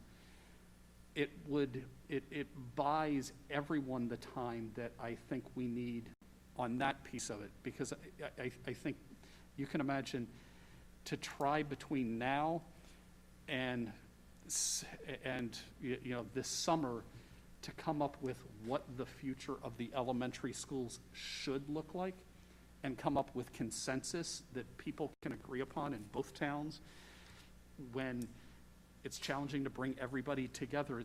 It would be rushed, and I do think that we need to start that conversation on what would make sense for the elementary schools, and start it now, continue it over the course of this spring and through next year, and again, I think seek that consensus. I think there was a lot, I think there were a lot of voices at the Chatham Select Board that seemed to like, the notion of an upper and lower elementary school. But again, we need to have all of those voices at the table, and that's going to take time. So, I think what we were discussing with this working group is not to try to take on too much with this special town meeting. The special town meeting is the cleanup wording that we have been waiting 2 years to go and bring to our two boards, which in many ways is truly just that, cleanup language. The substantive thing that we would be bringing is a difference in assessment, following some alternative assessment method and seeking to have both towns approve that. Thank you. Yeah, so I think in a nutshell, and I just want to, and Joanne, I'll ask you to weigh in because you were with me on Friday in the work group, but it's clear, and I think we probably can understand, it's very clear on the Harwich side that they're very focused on that financial inequity. And then when you're having the conversation with the Chatham or the members of the Chatham side, they certainly aren't, based on my interpretation, they're not challenging the inequity, but they're making it very clear that in order to get that amount, we need to have something like a long-term solution. And so I think there's a little bit of discomfort on the Chatham side to just move really fast into a number. So I think moving to a fall town meeting or the special town meeting does give us a little bit of time to be able to show up, at least for the Chatham folks, so that we're kind of doing our due diligence and holding conversations, because that long-term solution for the elementary school is key to them. So, and facilitating these meetings, I'm trying really hard to really see both sides of this, coin. And yes, Terry, go ahead.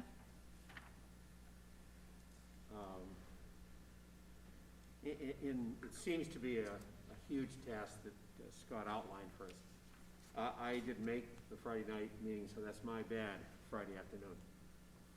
However, I was aware of the progress and where things are going. I myself absolutely feel that it can be a one-step and then two-step. I agree with the select board here in Howard and the folks that it's been over 2 years that we have discovered this issue, this parity, that is growing and growing dramatically in the next year, if you want to believe projections, to the point where it's about 600,000 a year. And if we were unable to come up with a conclusion, then you buy another year of the same assessment. And if we were to say, well, that's no big problem, Howard can pick up the 600 more thousand, and that is not true. And so whatever we can get done in the next 3 months with our attorneys and Scott, and to draft what looks like a reasonable presentation regarding the parity, I think and that may take right through September and October. I would like to think it would be retroactive for 22, the year 22, not 23. Then at some point, we can this is my thought, we bring the forum together with Chatham folks and everyone else to discuss after that parity has been agreed to, and it looks to me like a little bit fairer, then we talk about what does the Chatham Elementary, Howard Elementary format looks like. And then we get consensus with that group and then buy that for another year and look out when you launch, whatever that is. Upper, lower, redistricting, whatever the community feels and the experts feel that it's a good thing, and that's going to take a long time. I just feel by paralleling and launching in a month, both of those things, the conversation around curriculum, how will that, and what about one section over there, will fog up the whole idea of Chatham. Is there consensus that there's a parity issue that can be resolved? Yes, no, maybe, gee, by the way, I think it's okay the way it is. We need to clear that up so that at some point they say yes, and here's how we figure it can be done. Through Scott's vision out for 6 or 7 months in a town meeting, and the figures that Michael showed us show that reversal. And in order to have the Chatham Elementary School continue, which I think is a terrific idea, and the Chatham folks are willing to pay for that difference between the average at Howard Elementary and the difference that presently Howard is picking up the difference, then life moves on with a curriculum group talking about how best. So I couldn't, I agree that there is a level of urgency because it's been easily within our group 2 years that we discussed. First, the level of small youngsters, and then the discovery of the disparity of money. So I don't, and I understand from the Chatham viewpoint, long range is a good plan, but it's really been this group that brought it up in the first place. And I don't think if it hadn't brought up, it would be what it is. And I personally can't answer for how we do not address that with our Howard side of it. So I'd be willing to volunteer and whatever we need through our attorneys to write various drafts. We've had very bad luck in the last 4 years of creating a simple assessment amendment, but there is some real high need now for us to, other than COVID, managing this year through and our budget. I think this needs to be moved along swiftly enough so that everyone sees some progress. Thank you, Terry. Joanne, since you were with me on Friday at the work group, is there anything you want to add? Well, there's a couple of things that came to mind. Number one, I just need clarity on something that Scott said, which was we're going to bring both select boards of selectmen together and the school board, and we're going to write that change for the regional agreement. That wasn't my understanding. My understanding was that when we next meet, and we did set a date, I can't remember it off the top of my head, the same small group. I thought that's when we were going to look at those words and see if we couldn't come to an agreement and then present it to the two boards of selectmen and the school board. It's just, the wordsmithing with as many people just doesn't make sense to me, but if that's what we agreed to, fine. I thought we agreed to the small group the next time we met. Yeah, and Joanne, you are correct. The way you're remembering it is correct. And we get together again, it's January 29th at 2:30, the work group, for the intention of looking at some of that initial languaging after the attorneys have had a chance to look at it as well. And the intention of the work group on the 29th is to take a look at the wording. What Scott was mentioning is the Chatham Town manager had asked if we had intentions of bringing everybody to the table. And then when we also were at the budget presentation on Monday in Harwich, it was also brought up, I think it might have been Selectman Steve Ford, I believe, but somebody had ended, and it was Joe Powers, the town administrator. I think the town administrator and the town manager really feel strongly about bringing both boards and us to the table, not for the wordsmithing, but really to try, because there's a little bit, I think, of uneasiness. Harwich, as Terry said, Harwich wants to know, can we get this inequity fixed? And, can we get it done? And Chatham is saying, oh, well, we absolutely understand, and they really do. And at the same time, they want to know that we're moving toward this long-term solution. So, so two things.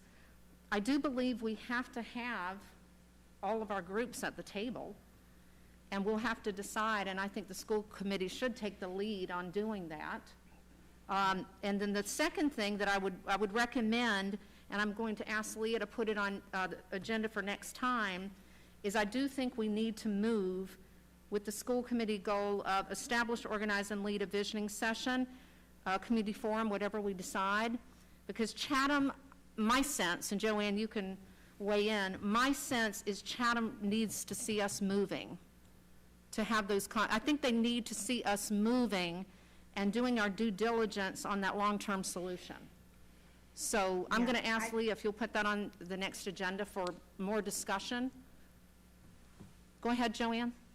And I do agree with you. I understand Terry's impatience and Harwich's impatience to try and get their issue settled But if we don't give the same amount of credence to Chatham, and they're trying to figure out, am I gonna have an elementary school, am I not gonna have an elementary school, are we gonna break it into parts, how are we gonna do this? If we don't give credence to their concerns, I don't think it's gonna be a really good solution. So I think we have to understand, yes, Harwich needs this, and yes, Chatham needs this, and somewhere in the middle is where we will be in order to have a good solution for the children. I mean, that's the bottom line, is our work is for the children. And we can take in what Harwich needs, we can take in what Chatham needs, and we can do that, but not one before the other. They've got to work smoothly. Is it gonna take time? Yeah, I think it is. I mean, that's my thought. And I think it's the DESI part where we have to get that agreement that what we've written, what we've created works. And it's that waiting game. Yeah. As far as retroactive, I don't know, I can't answer that question. Yeah. Terry? Appreciate that, Joanna, and you and I have had a brief chat. I see it a little different. Just take this year and last year.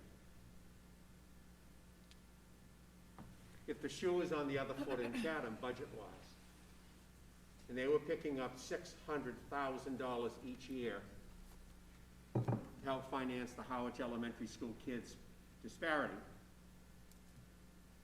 and it was raised, they would have, and I wouldn't call it impatient, I think it's been 2 years that this committee has discussed it, and I think there's been a lot of patience to try to see working this through. The 4 or 3 meetings I've attended, I have not heard a clear, definitive Chatham signal that they're looking at a warrant or a placeholder to bring that figure, and I don't mean 50-50, like split in the middle. No, if it's $6,000 disparity and growing to $9,000, then they would pick up $6,000 per child in order to have the small school continue on beautifully. But I see that as a step that needs to be cleared up in order for us to move. Because once you get into curriculum, which is going to cost more money, busing, etc., if the other item, is there parity enough to look at and agree? Both towns agree to that. Good. If not, I don't know how we move into a curriculum discussion about how we even out the numbers with kids without first knowing what's that going to cost, when really Harwich is picking up a major gap that wasn't part of the original agreement. So, and I want to do this with harmony, not disharmony, but the more you wait, it's going to be 2 more years, and you can look back and say, $2 million later, you've come up with a plan. So, however it works out, hopefully it'll all be the best for kids. But right now, there's something to do with Harwich pocketbook that's got to be looked at. I encourage my colleagues, if I'm wrong, no problem. I can compromise, but. So just going back to the work group report, again, the work group meets again on the 29th at 2:30, for those of us that are part of the working group. And we're going to be reviewing some languaging, but to just pick up quickly, so on the 28th agenda, I would like us to have a conversation on how we meet the school committee goal of establishing, organizing, leading a visioning session, community forum that includes a representative group of stakeholders from Chatham and Harwich to discuss an elementary developmental learning program. So I would like that to be on the next agenda. We're going to have a conversation about it and decide how that's going to move forward. So that will be on the 28th agenda, which will be great because I can report about that on the 29th. Because it is, and I'm just going to, as the chair of the school committee, I feel like it's my job to really hear both of these, and Chatham has expressed that they really just need to see us moving in that direction. So I would like to be able to take a report back. And I would also ask, if you could put this on the agenda, that we also have a discussion about that, the joint meeting, because it has, the town manager of Chatham asked us about it, the town administrator, we did have a conversation on Monday when Scott was presenting, it was brought up. So I would like us to discuss that also next meeting, I think the school committee has to take the lead. I don't think Chatham's going to call it or Harwich is going to call it.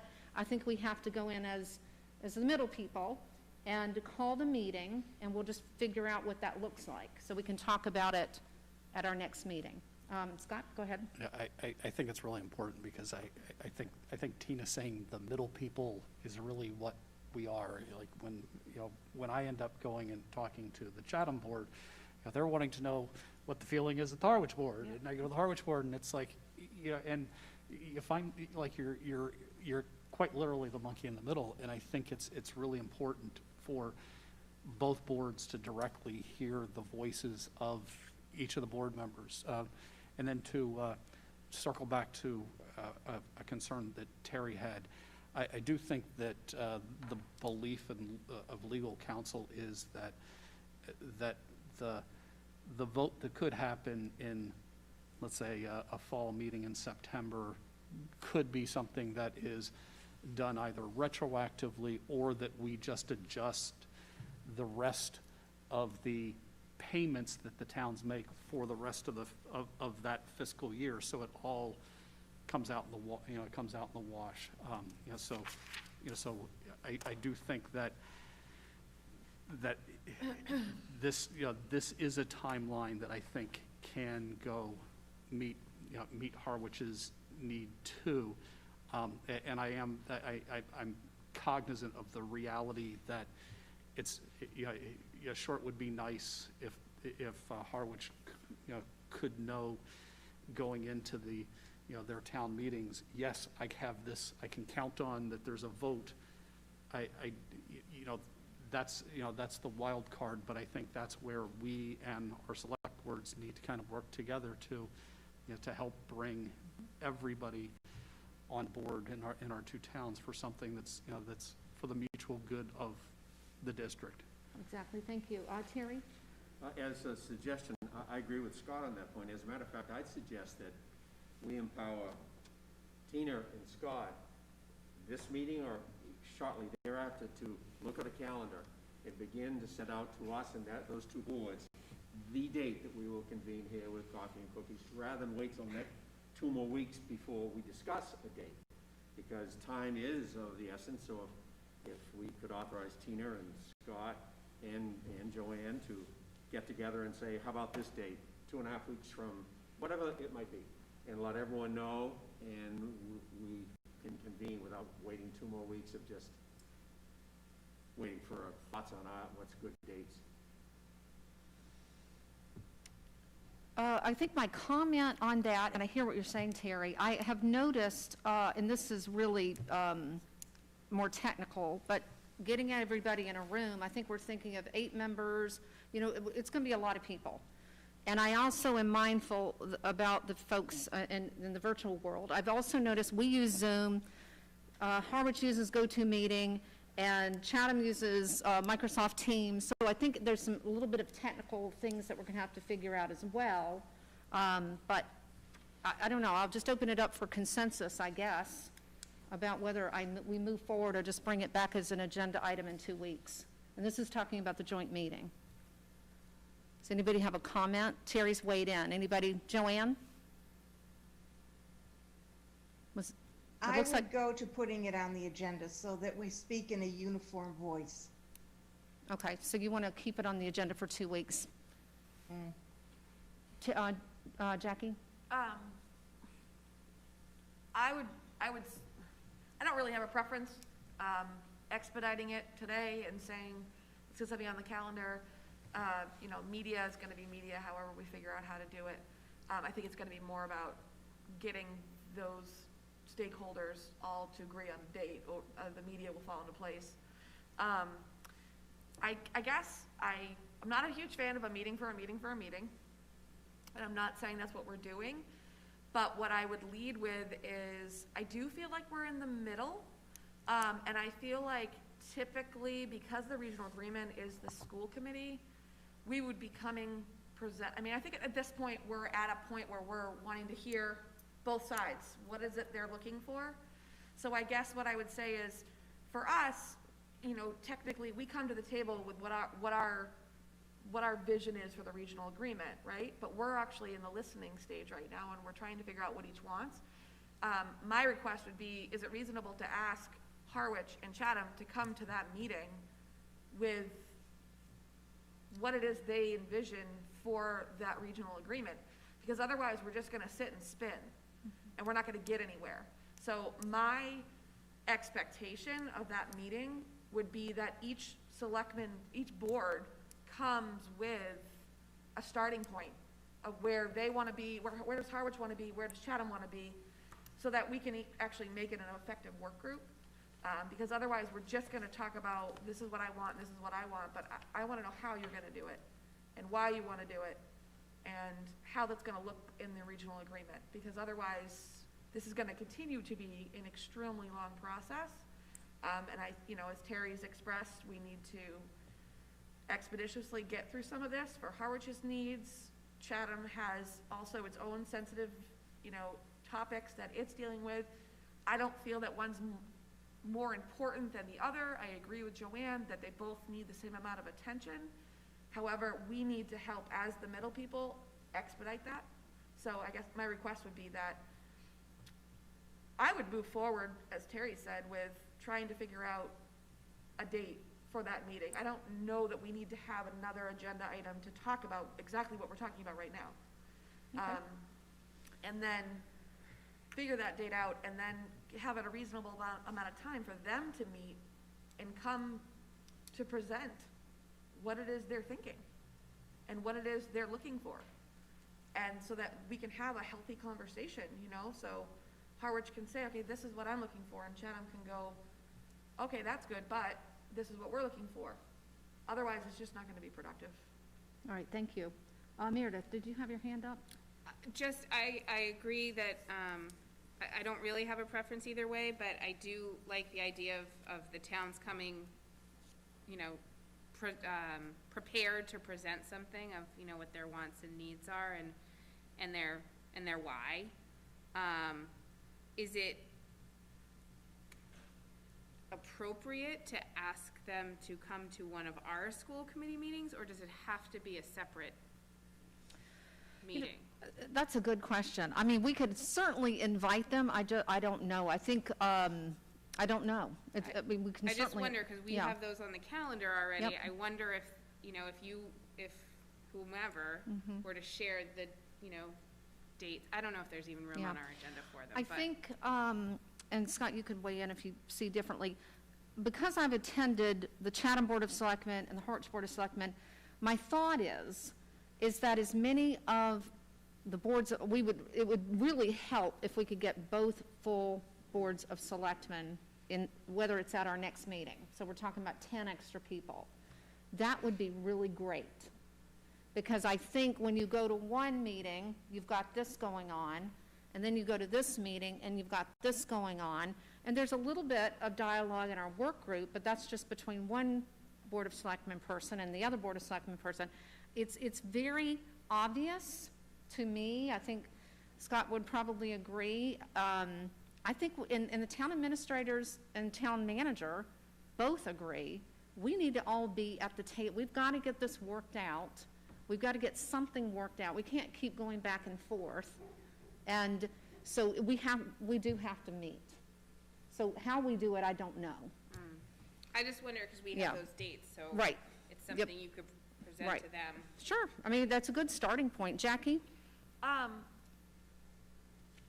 We're talking about a work group. Is it public, correct? You're talking about the smaller work group? Yeah, I'm talking about the meeting with both select boards and the school committee. Oh, with the big one, with the joint meeting. Yes, it would be public, yes. It would be public. It would have to and be, Would it yes. be like a forum, or? Well, see, and these are the things, this is why initially I thought we'd put it on the agenda so that we could talk through how to do it. But now we're talking about expediting it, so, Well, the but only these are reason I'm good talking questions. about expediting it is that I think you have to have the concept and a draft before you can have a forum to talk about. Yep. Otherwise, you're just talking about 100 different things. My other feeling is that if I were the selectman, I would look to my school committee to come to me with a draft of what I'm proposing.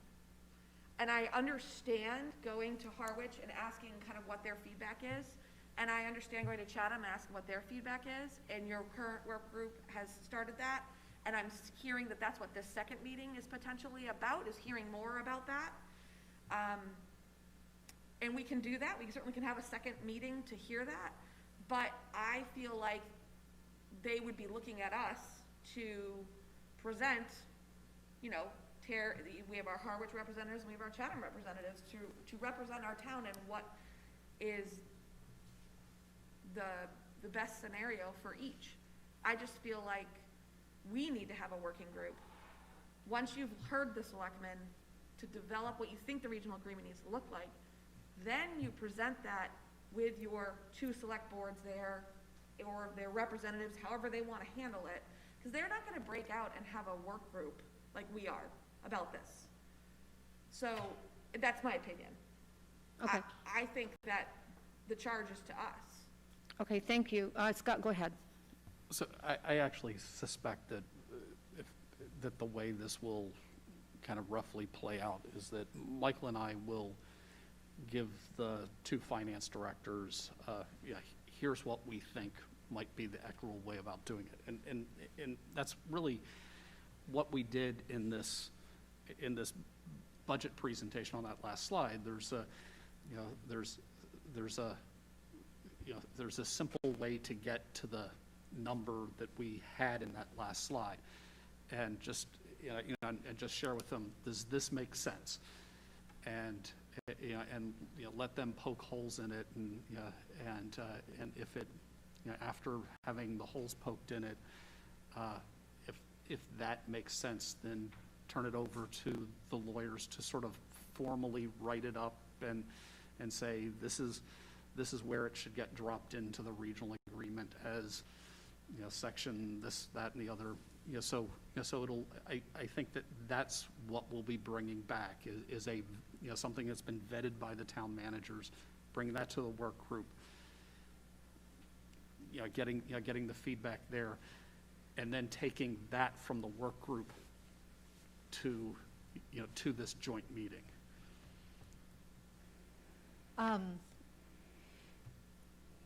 Joanne, did you have something to add?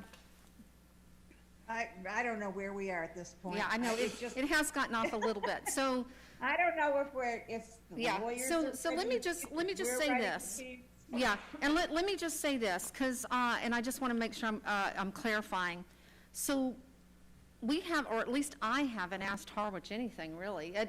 Or even Chatham for that matter. It's just what we're reporting in the work group.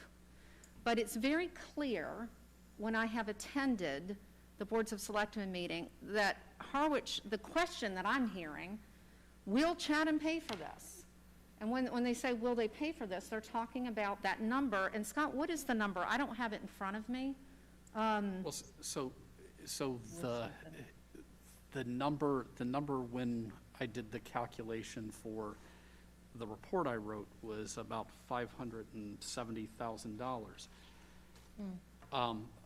When the number's actually smaller in this budget iteration that Michael has presented because of some of the reductions that have happened at Chatham Elementary School in their staffing size, that's pulled down that number some. So it's in the $400,000 range, I believe, in this iteration of the current draft of the budget.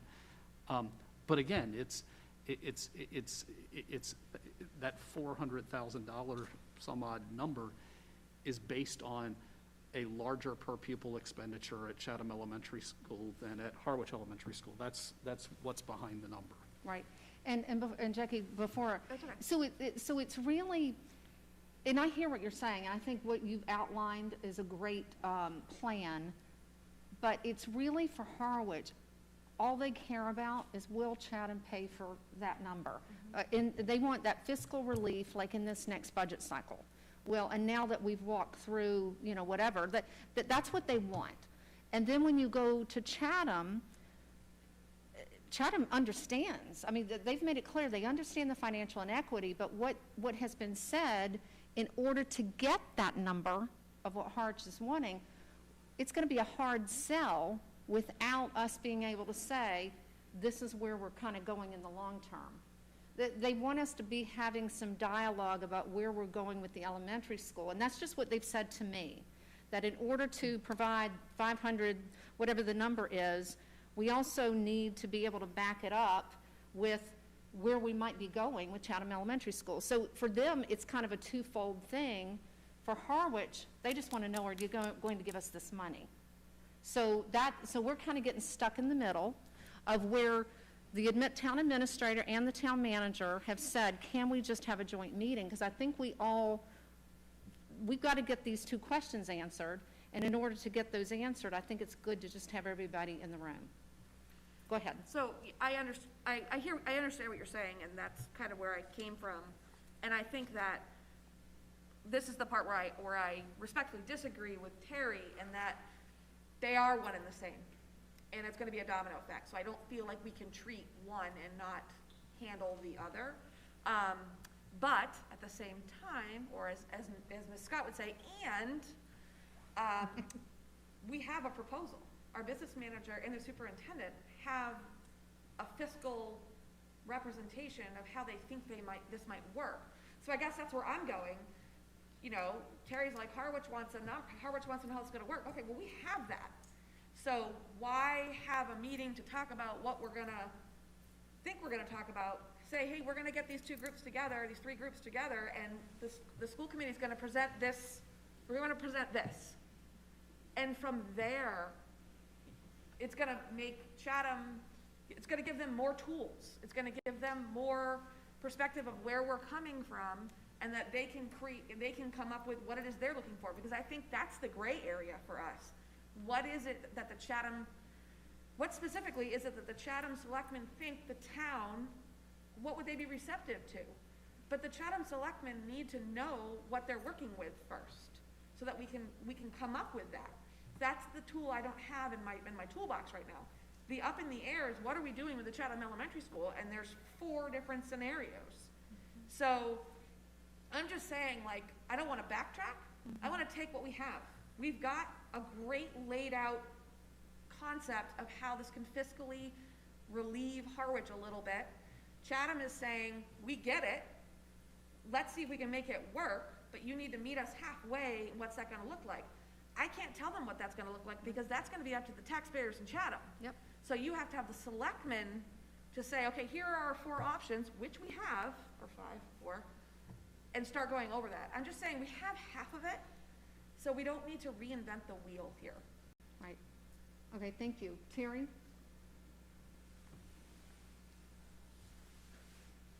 I don't think we're that far apart, but I do agree that independent of any real firm agenda for this large group, 2 select boards and the 2 managers, is an important meeting to have, because just as if we've sat here for at least a month, if not 2 months, saying, wait a minute, Scott, what's the number?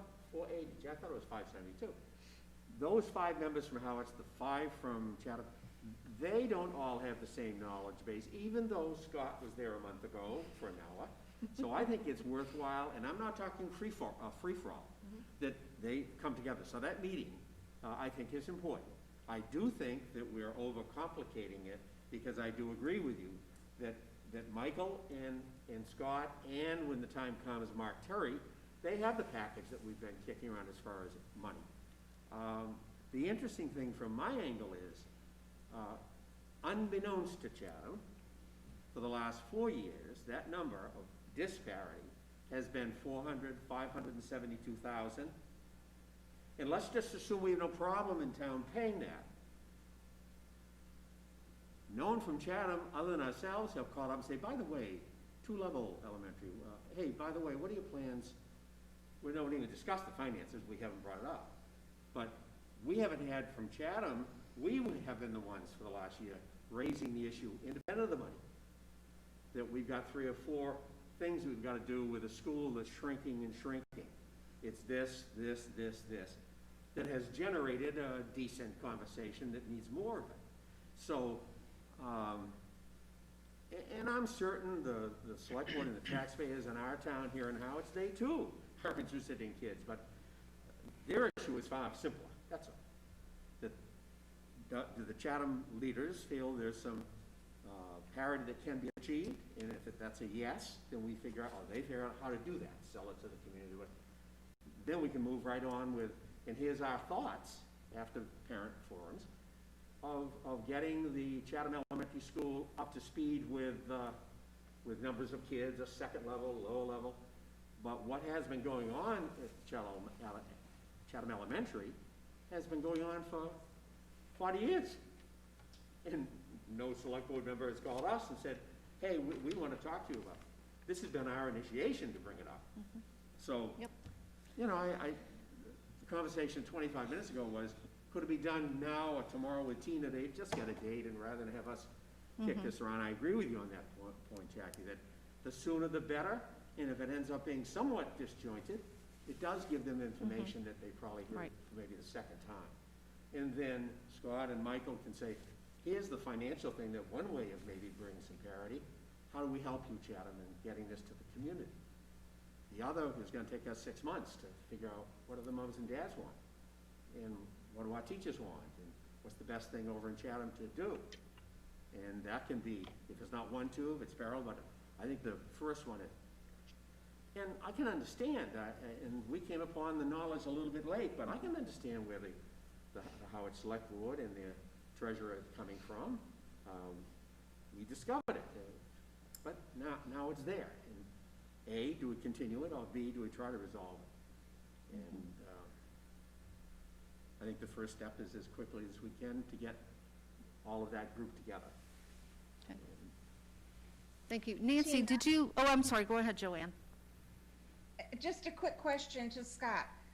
With the change in numbers, Scott, that you and Michael did for the presentation tonight, does that require a change in the regional agreement?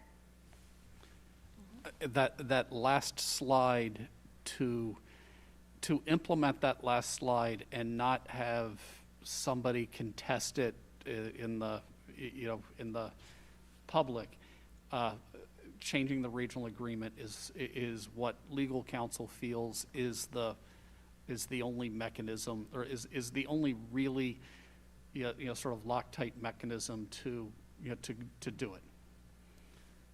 Thank you. That's what I needed to know. Tina, my thought is continue the way we had already planned to do it. Get that written as soon as we can. Right. And get it off to Desi. And Right. then we have the tool that I think Jackie's looking for to then come together and decide, okay, now how do we fix the funding? Okay, thank you. And just with, as far as the wording goes, and this is the complicated thing about all the players at the table, because even to have the next work group meeting, our towns are going through their budget cycles, so everybody's looking at their calendar, and even picking a date was, the 29th was kind of the best we could do even for our work group. So I'm just imagining they're all going through their budget cycles, coming up with a date is going to be interesting. Nancy, did you have something to say or a question? I did. Okay. But so many thoughts have been going through my head. Let's see if I can remember them. Did not have anything to write anything down on. I agree that we need to have some sort of guidance from each board before we have something written up, which I think that's where the work group is coming in. Yes. And I think the work group will help formulate that thought. And then once we have something written up, that's when I think meeting with the group of all three of us together, where, as Jackie did say, we're presenting, this is what we are recommending, that will meet both of you and make both of you happy at this time. I also very much agree, and because I did reach out to you, Tina, that we do need to start that conversation with everybody, Chatham and Harwich, parents, community members, regarding what options are going to be with the elementary schools. I think that if we don't initiate that larger group discussion sooner than later, And it might take a year, it might take a year and a half, however long it takes, that's okay. But that conversation needs to be initiated by us, because the survey was initiated by the district about a month ago. I also feel like, so going back to a financial amendment to the assessments, I feel like we're forgetting the largest third party or fourth party, fourth and fifth party, the two town meetings. If we come up with, so granted, the work group is working with each board of selectmen from each town, which is representative of each town. And I also think that if we don't start involving the public in possibly having that amendment changed, I think we might run into some issues at town meeting, or even when the votes come at the selectmen's meetings. If I was to guess, the town of Harwich is not going to say too much to say, hey, we're going to reduce your assessment. But I think, thank you, Jackie, that the town of Chatham will probably, some of the people in the town of Chatham are going to balk at that. Why are we paying more? Where did that come from? That's not what we agreed to. We had this assessment years ago, and this is what we agreed to. All of a sudden, it's a problem. So if we don't start involving the public now, I think we're going to have a roadblock when that time comes. Because this, while it is initiated by us, it is agreement with both towns.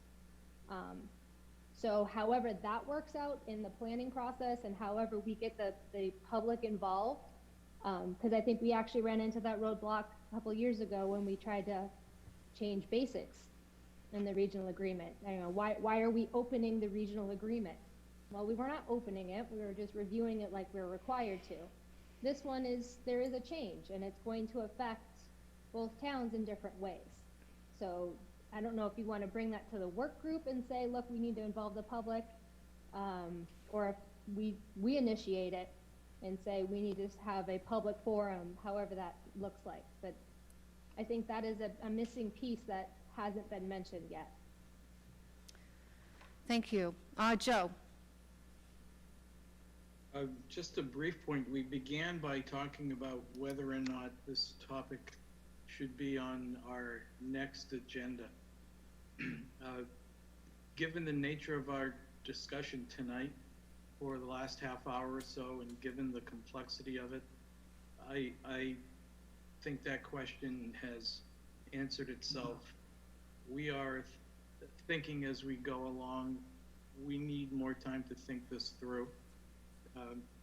So I think it should be on our next agenda item, an agenda item for our next meeting, I mean.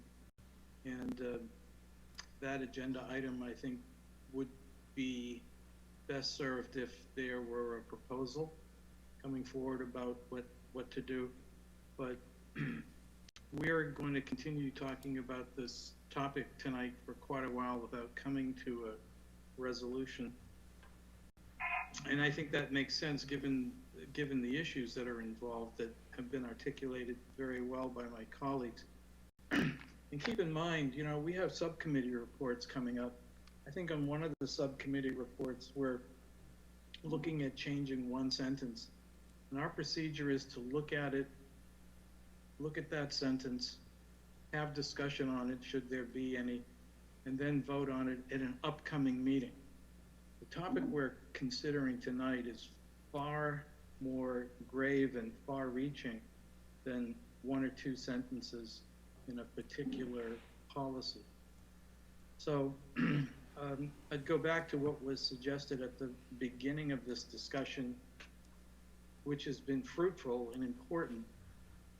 And I think the depth of our comments suggests we do need to have a further go at this at an upcoming, at the very next school committee meeting. Thank you, Joe. And Joe, just to clarify, I think you're referring to the joint meeting being an agenda item. Okay, thank you. Anybody else? I'd like to add, Yes.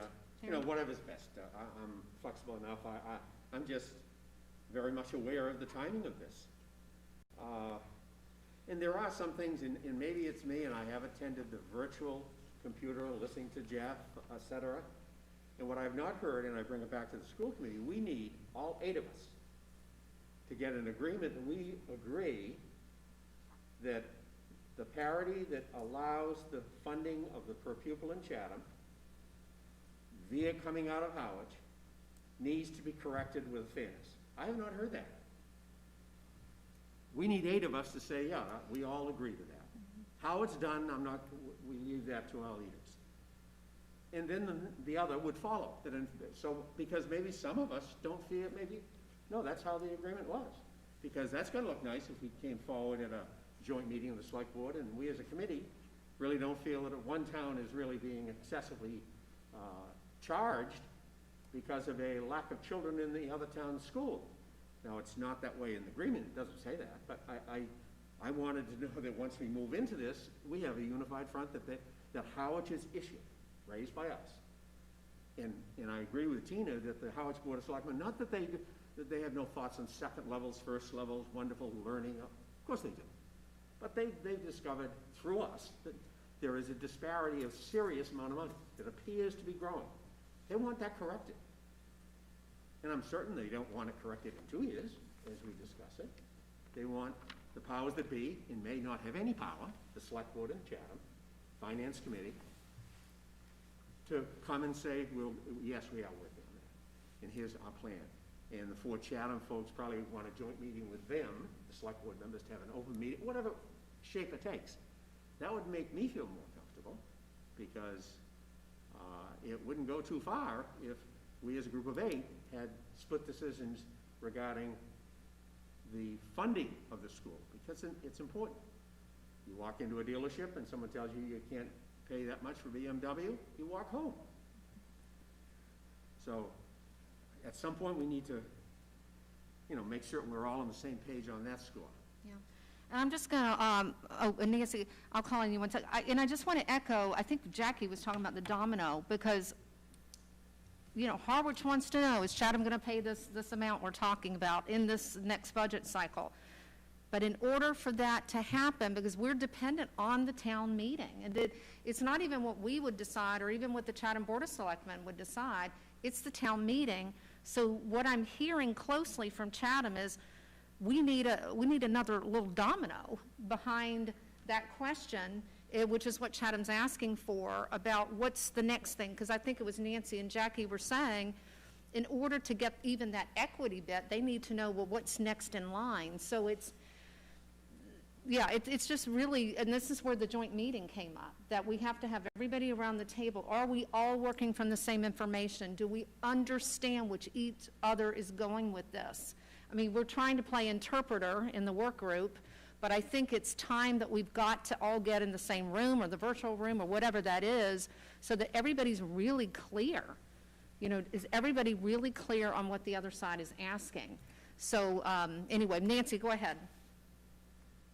I was just going to say, Terry, that was an excellent point that you brought up. I think that as a committee, we've kind of all taken a consensus.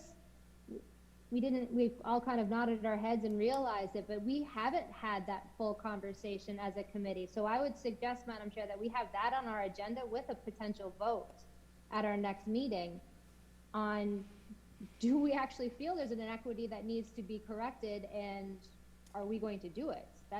I tell you, that was an excellent point. Thank you. Okay. It was interesting at the Chatham School Committee via virtual, I happened to be listening to it, and this goes back about 4 weeks ago.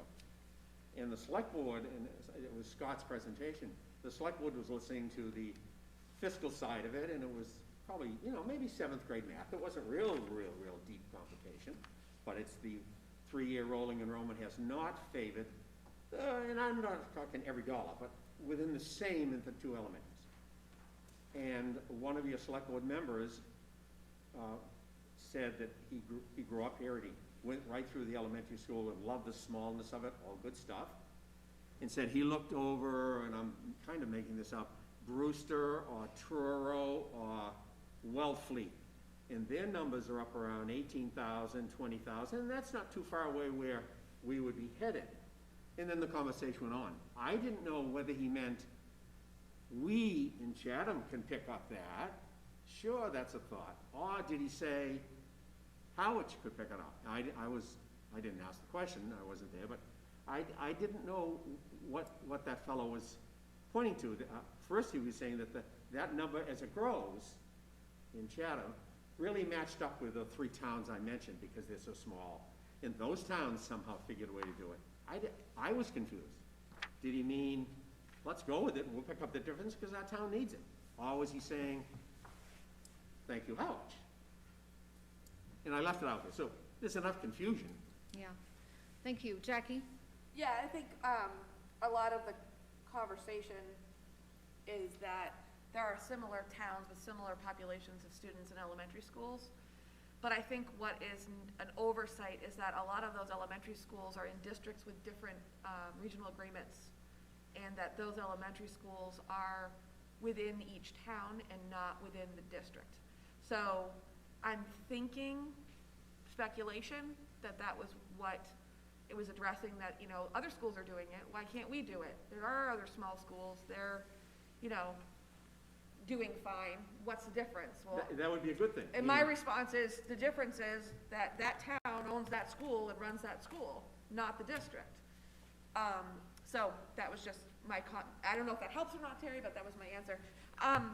Regarding, regional agreement work group, great job, good discussion.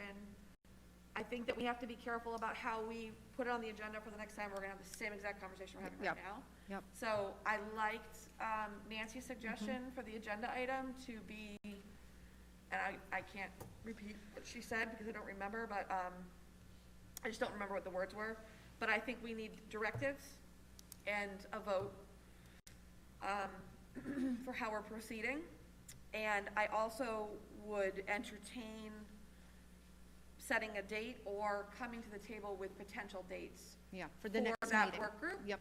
And also within that, as an item would be, or it may be a separate agenda item, we need to talk about a community forum for the Chatham Elementary School. Yes, we do. And So, I think that's a yes, separate topic. But Yes. I'd also like to set as an agenda item because we need to get ahead of it. right, I It's already agree. getting ahead of us, and we were the ones who put the survey out, so we need to just We do. get out there. So I'm back to kind of what I threw out in the beginning, which was having 2 agenda items, and one is really to address, which ties to our goal about pulling together, however we language it, I guess we'll figure it out for the agenda, but it's about launching that Chatham Elementary School discussion. So, and we can, next meeting, we can talk about what does that look like? Is it a public hearing? Is it a listening session? You know, whatever we decide, we can talk about it. So that's one item. The second item, and Nancy, I think your languaging was something along the lines of addressing the Harwich inequity. I believe that was what you said, but I don't want it to be limited to just that, because I think we also need to understand that that is very important, addressing the Harwich inequity. And at the same time, there's a very close domino that sits behind that in Chatham. I mean, addressing the inequity also for Chatham also involves what are our plans for, you know, the Chatham Elementary School. That's at least what I'm hearing.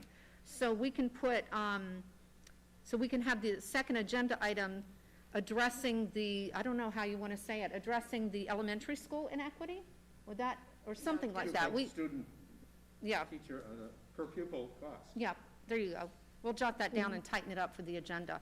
And then out of that conversation can be the joint meetings. I think that might be a step. Okay, all right, so 2 agenda items then. All right? Madam Chair, Yes, Nancy. so when I was talking about having a agenda item and a vote, it was more or less the school committee authorizing us to start looking to change the regional agreement versus like saying that we need to do something to the regional agreement. So I understand the domino effect, and I understand that we need to, trust me, I understand, we need to do both of these conversations at the same time. But it was more of a, because we're initiating a change to the regional agreement, we don't really have a formal consensus of the committee that we want to or need to, like Terry was saying. That's what I was leaning towards. Okay. And I have no idea what my wording was. You have to go back and watch the recording. Jackie? What about agenda item, just initiate change to fiscal, to regional agreement, to fiscal something in regional agreement? Just something very clear. Yeah. So that we need to agree as a committee that we want to make a change to the regional agreement, and that the change is going to reflect or involve the assessment and the two towns' contribution. Okay, So, all right, something along, yeah, Terry? We can wordsmith it, I suppose, but, and thank you, Nance, a good idea, and I do have a sense. But keep in mind, as far as the per pupil cost, the cat is out of the bag. The Howard Select Board, they've already had a 1-hour discussion with our superintendent, how it came to be, how is it now, if it gets better, how would it be? So they're vaguely, or better, aware of it. So it's not as if we need to quickly vote that we are in disagreement of that. So That's true. I think something's going to be done. Yeah. Yeah, I think Nancy was suggesting that we should have a vote as the committee that we are going to make a Agreed. change to the regional agreement. Yeah. Yeah. Okay. Leah, you got it? Okay, thank you. Good discussion, everybody. I got a headache.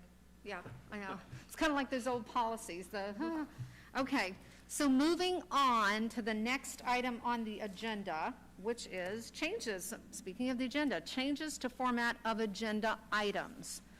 If everybody can remember back to December 10th, we did have a couple of school committee members that had some questions about, specifically about the superintendent's report and how that should show up on the agenda. And so I took the liberty as the chair to call the Attorney General's office just to get some clarification for my own understanding. And I was told that if an administrator or anybody is part of agenda planning, that best practices would say that that person would know anticipate what they're going to talk about. So in other words, and I'll just use the superintendent's report since it was what came up on the 10th. So if the superintendent is part of agenda planning, then best practices would say that the superintendent shouldn't anticipate what he's going to talk about. Therefore, when it's listed, superintendent's report, we should have some bulleted items. Now, certainly there will be things that happen in less than 48 hours, and it's unanticipated, and the superintendent can throw it in. But leading up to that, the superintendent should have some idea of what he's going to talk about. So because he's part of the agenda. Now, if he wasn't part of the agenda planning, this would be a moot point, wouldn't even matter. But you are part of the agenda planning, and so that's what the Attorney General's office said. And I also, because there was a question about the student representative who also shows up and doesn't have bulleted items, the question that was asked of the Attorney General's office, does the student representative, do they get involved in the agenda planning? No, they do not. Okay, then they don't have to bullet their items. They could show up, make their report, we can ask questions and comments and engage in discussion. So, with that being said, I wanted to open it up to changes to format of agenda items, talking specifically, I think, really more about who the superintendent's report, really. So I'm going to open it up. Jackie? Okay, so maybe I don't understand it, but I find it contradicting of the Attorney General's office to say that the superintendent is not subject to the open meeting law violations, yet when we listed an item under the superintendent's report and the superintendent reported on other things that were not listed under the superintendent's report, that's when we got an open meeting law violation. So I am thoroughly confused. So I'm pulling out, Joe, would you like to weigh in while I'm trying to frantically get my little notes here? I will continue to speak until your notes are in shape. Okay, go ahead. Oh, When get we're it in ready. shape, Tina. Yeah, Get it in yeah, there is clearly an element of changeability kind of built into this. It's not simple, clear cut. As we had thought, right? We had thought that the superintendent is not part of a public body, period, end of story, end of discussion. Well, there is that rule, and then there is a sub-clause and exceptions and all the rest, and that's where it gets tricky, and that's where it also gets important. So administrators are not a public body unless and until they, through their work, engage with that public body, in which case they are, for that purpose of time, members of a public body. So we have a negotiation subcommittee. The administrators who work on that subcommittee are members of a public body while they are doing that work. When the meeting adjourns and they shut a door and go to another room or go back to their office, they're the administrators again, and they're not part of a public body. So their official function can change when one meeting begins and when another meeting ends. It specifically depends on the activity in which they're engaged. So should the administrator or should a superintendent work with the school committee chair to work on an agenda, that administrator has now, by that effort, become part of a public body and is subject to open meeting law regulations. Some towns don't have the superintendent working on the agenda. Some towns have the superintendent taking the notes and minutes for the meeting. Some towns, I mean, different towns do things in different ways. I mean, I mentioned negotiations just a moment ago. There are some school committees do not include the superintendent in the negotiation process at all. It's done by the subcommittee of the school committee and the Mass Teachers Association field rep and the association chair and members that they've put together. Some school committees decide that it's better for the overall operation of the district to deliberately put the superintendent on the sidelines, and that's a choice. But every town can do that differently. But however you decide to work, there are certain laws, rules, regulations that follow. We can make whatever choice we want to make, but the first point is the agenda belongs to the school committee. If administrators work on it, they become, for that period of time, and while they're in a meeting, a kind of de facto member of a public body. So that's what the issue is, and that's the difference between the student giving a report, because the student was never part of formulating an agenda, and because the student didn't help formulate the agenda, they were not engaged with the public body to the point where they became a kind of de facto member of it. So if anyone was looking for a simple explanation, I'm sorry, there really isn't one. It's very particular and conditional. I think our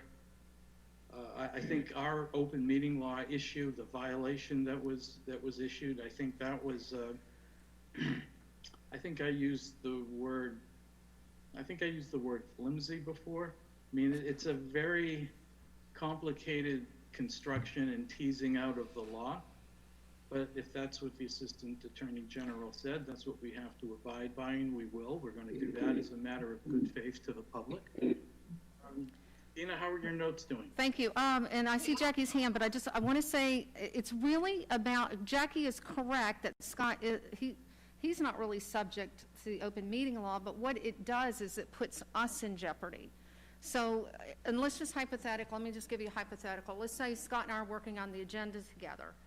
He may not bullet his items, but we've had a conversation perhaps that he might be talking about COVID, and I have knowledge of that. And so if we're in a meeting and he's all of a sudden talking about COVID and say somebody has a question, you know, I'm going to really have to tighten it in and really manage it. It's really more about protecting us as school committee members.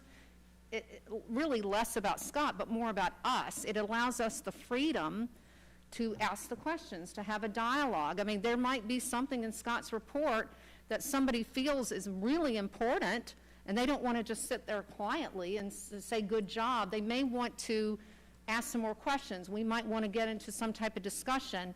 It really protects us. Now, if Scott wasn't involved in the agenda and it was just the chair or maybe the chair and the vice chair, then Scott could just show up with whatever he wanted to talk about, and we can still engage in the discussion, because the chair wouldn't have had any, insider information that this is going to be an item on the agenda, which is, I think, what got us tangled up last time. Jackie, Meredith, and then Terry. So Jackie? Okay. Joe, first of all, great job. I think you did really well. So we as a committee have agreed for multiple reasons why the superintendent should be involved in creating the agenda. And my opinion would be to continue on with that. So what I'm hearing is that if the superintendent continues to be part of developing the agenda with the chair and vice chair, that items under superintendent's report must be itemized, and because of the indirect impact on the committee, he cannot talk about anything else that is not bulleted, even if it comes up last minute. He can if it comes up last minute, because there is like, even I as the chair, and we actually did it today where we had to update something, but something can come in that's urgent, that Yeah, Scott. within 48 hours. Yeah, within 48 hours. So if something happens within 48 hours, he can still talk. I mean, we could even have a bullet that says other unanticipated items if we want to. Right. So what I was Right. going to suggest is, under superintendent's report, of the bulleted items that you speak about in your setting your agenda. Yep. Should there be, should H now be actually unintended or without 48-hour notice of, do you do another agenda item that is just for items that were not discussed at the agenda meeting that have come up? Or it's just such a gray area. Yep, to it's gray. talk about non-bulleted items. Yep. Because it just gets lost in translation. Yeah. And then my other question was on D, on recognitions. Should we be bulleting Yeah, recognitions? that was something I was thinking, but here's the thing that with recognitions, I actually was thinking about recognitions as well. One of the things I've noticed with recognitions is I haven't known us to ever get into a discussion about something under recognitions. To me, that was just like, we're going to recognize these people. Oh, that sounds great, thank you. So, I mean, we could have it bulleted, certainly, but I don't think recognitions leads us into a discussion, whereas the superintendent's report might. Does that make sense? Yes, except the superintendent's report, the intention is not to lead you into discussions. Neither recognition, it just seems that the topics are a little bit more.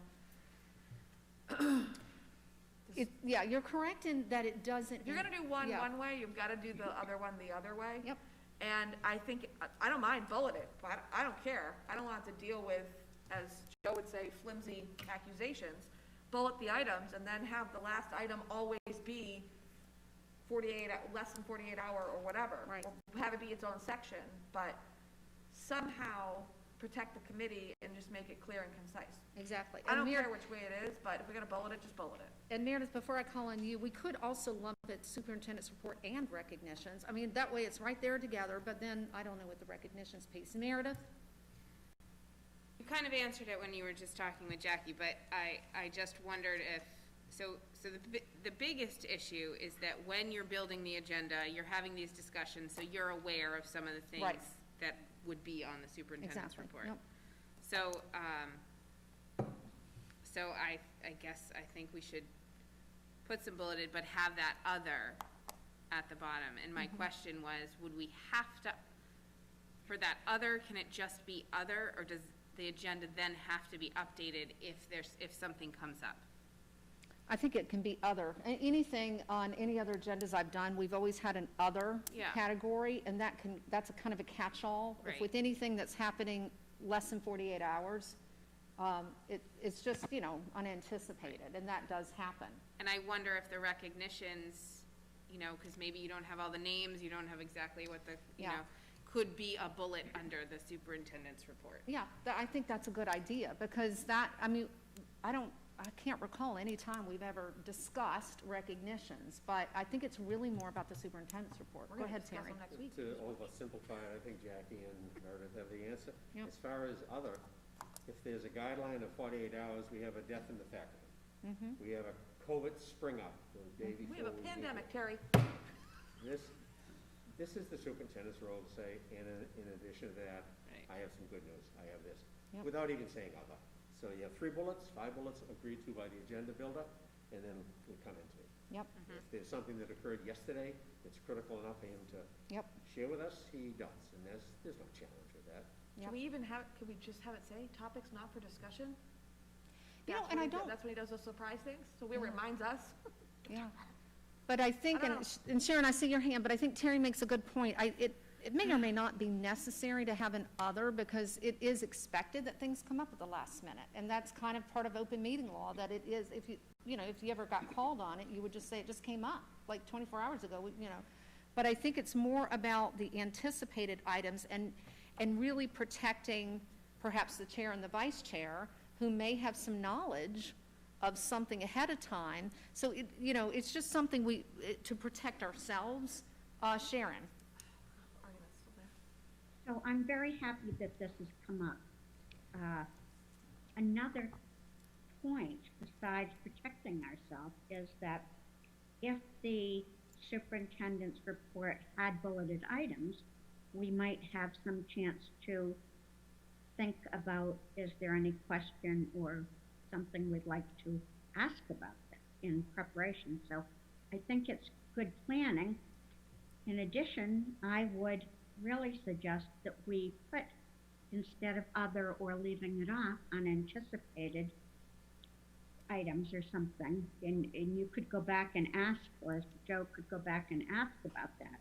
But I think it's more open to scrutiny, because other people watching this, or maybe somebody, probably just somebody watching it, or when we can get people back in the room, may not have heard anything about this conversation. So I think that is just laying it out more clearly. And I have been on the school committee when we have had discussions about the recognitions. So I would definitely put that under there. I remember I've made comments about that. Mm-hmm. Sometimes it's been something wonderful and we just say something of praise. Sometimes we might ask a question more specifically about what the donation was, that type of thing. Thank you, Sharon. Mm-hmm. Anybody else? Joanne or Nancy? Nancy? Yeah, I have hesitation listing other under there, and also saying other unanticipated items. I think that would be something that would be interesting to hear back from the Attorney General on, whether it's necessary, because based on Joe's explanation, as well as following along with the complaint, that it seems to me that it's all based on the actual agenda setting meeting. And because the superintendent is a part of that meeting, there is an awareness of what the conversations are probably going to, or what topics are probably going to be included under his report. Once that meeting is finished, he then steps out of the role as being part of the public, like Joe said. Once that door closes from that agenda setting meeting, he's no longer a member of the public. He's now back to being superintendent, and if something needs to be talked about during his report, I don't see it needing to be as on the agenda, because that awareness is no longer there. That's the way I see it, but I clarification on other being listed, I think would be helpful. Thank you. Some of the wording, and again, I'm just kind of thinking forward, because I think it puts a lot of responsibility on whoever sits in the chair position. And I think we all have good intentions. We're volunteers. We're not paid. And I think this is really about keeping us protected, and especially the chair, because it will fall back to the chair if something happens. And so items, there was the wording, items not reasonably anticipated by the chair, which can happen. I mean, that can happen less than 48 hours. But if the chair has knowledge of something because of an agenda conversation and it's all of a sudden not on the agenda, and somehow it gets in the agenda, and X, Y, and Z happens, the chair carries the bulk of the responsibility. So I think I just want us to really think about protecting not only the school committee, but especially the chairperson. Because it really does require the chair being on his or her toes. Jackie? From personal experience, Tina, you read from the superintendent's note about when the superintendent is part of the agenda setting versus when they are not a part of the agenda setting. That seems very clear to me. She is part of our agenda setting. That to me says everything on this agenda must be bulleted, because otherwise it's a gray area and we are in violation of open meeting law, which is exactly what just happened last year. Yep. There's no way around it. Right. He either is part of it or he's not. And if he is, everything has to be bulleted. You can no longer have an open-ended superintendent's report without topics underneath it. There's no way around it. Yeah, I agree. Because I sit here and I'm listening and I'm going, we're going to end up in the same spot every single time. And as good-natured as the chair may be, I mean, goodness, I was good-natured. There was no intention. There was no knowledge. It didn't matter because it fell into, because he is part of our agenda setting, and it was not bulleted, and there was discussion. Yep. So it seems extremely black and white to me. Yep. Yep. If he's part of the agenda setting, everything we discuss has to be bulleted. Superintendent report, you can discuss that stuff as long as it's bulleted. Yeah. You can talk about it, you can announce it as long as it's bulleted. But otherwise, I don't think there's a discussion. Like, Right. then you can't bring it up. Yeah, you can't. Yep, Or he no longer is part of the agenda setting. yep, that's how I see it. And then your task is, what do you do with those last minute items? What do you do with that? He gets the emergency phone call right before, and that would be my question to the Attorney General. Is how should that be listed? Expressing Yep. how gray that area is. What do we do? What is your recommendation for how we handle a less than 24-hour announcement by our superintendent? Where do we put that on the agenda to protect the committee? And I'm sorry, but the answer is not, oh, it's within 48 hours, so how do they know he didn't talk to you? You know what I mean? Like, Yeah. they don't. No one does. So that is a question I would ask the Attorney General. Okay. And I think if the committee is deciding that the chair continues to be involved with the agenda, which personally I agree with, then everything's bulleted. Yep, I'm okay, done. thank you. Yep. Sharon? So I've had to ask, the first few years that I was on the school committee, several questions, more in terms of conflict of interest about counseling and that type of thing. And they told me that they can answer me right away on the phone. But if I wanted something in writing, because when you ask on the phone, other people there, if they're the ones to review something, might have a different take on it. And there's no guarantee that they're telling you something that will actually come out if ever this issue comes up again. So I think that it would be best to ask in writing. It might take 2 or 3 months to get an answer, but you'd have it in writing about that particular thing, about other things that come up at the last minute, and how to deal with that. That's all. Okay, all right. Anybody else? All right, so what I'm going to do is I will reach out to just get clarification from the Attorney General's office on the whole other, and then I'll bring that back next meeting, which will be on the 28th, and I'd like us to just take a vote, because I think we have, if we're going to change the format of this for reasons we've discussed tonight, I think we probably should just go ahead and have a vote and have it on record, and that way we all know how we're going to see the agenda going forward. All right? Okay, so moving on. To the next item is discussion regarding the February 11th public hearing. All right, so the public hearing is scheduled, I believe, 6 o'clock? Typically 6, yeah. Typically 6 o'clock. All right, so I put this on the agenda because I was just thinking, because we were in this unusual year where we've got virtual, well, whatever, we've got this hybrid thing happening. And I was wondering, because I want this to be a true public hearing, and I guess with, we can discuss this or figure this out, but where the budget presentation will be made, and then we're going to open it up to the public. So that whole hour, I think it's typically, 6 to 7, is all about the public and their questions and their clarifications, making sure they get their answers. If there's time, then we could roll it to the school committee, but I think we have a lot of opportunity to hear about the budget and weigh in on the budget. So I wanted this to be truly about the public.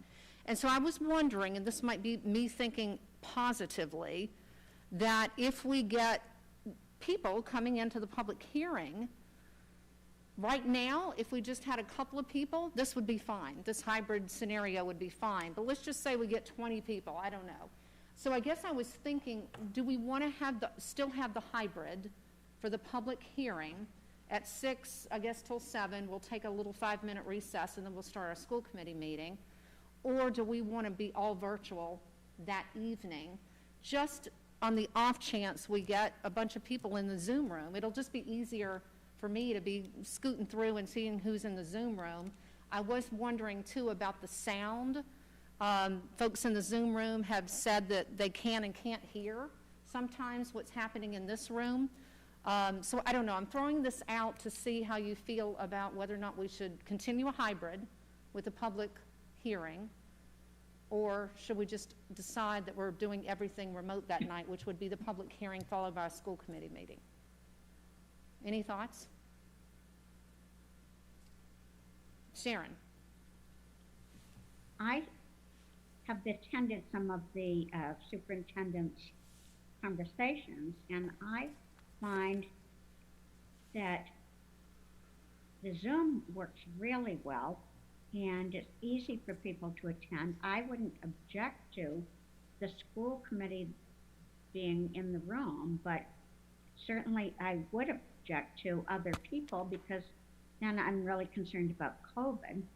But then to be on the same playing field for just that, Zoom is a way that everybody's in the same status. Okay.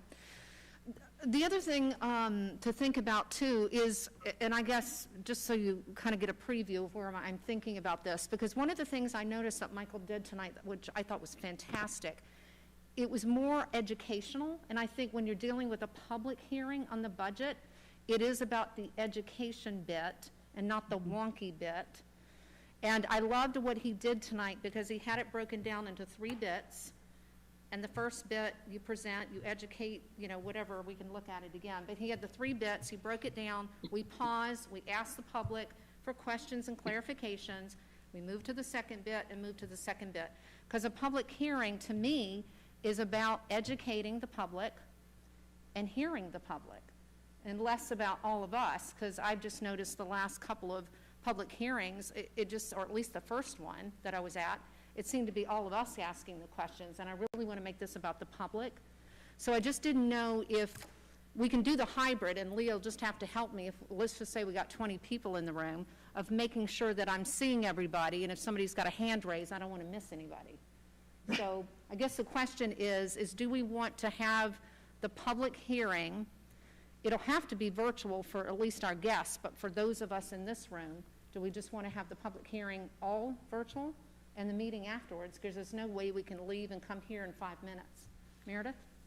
I don't have a preference either way. It may be easier to do it on Zoom. As far as the hand raising though, I just wonder if we could use the same format as one of the conversations last year, where if they were wanting to ask a question, it would be put in the chat and then someone would monitor the chat.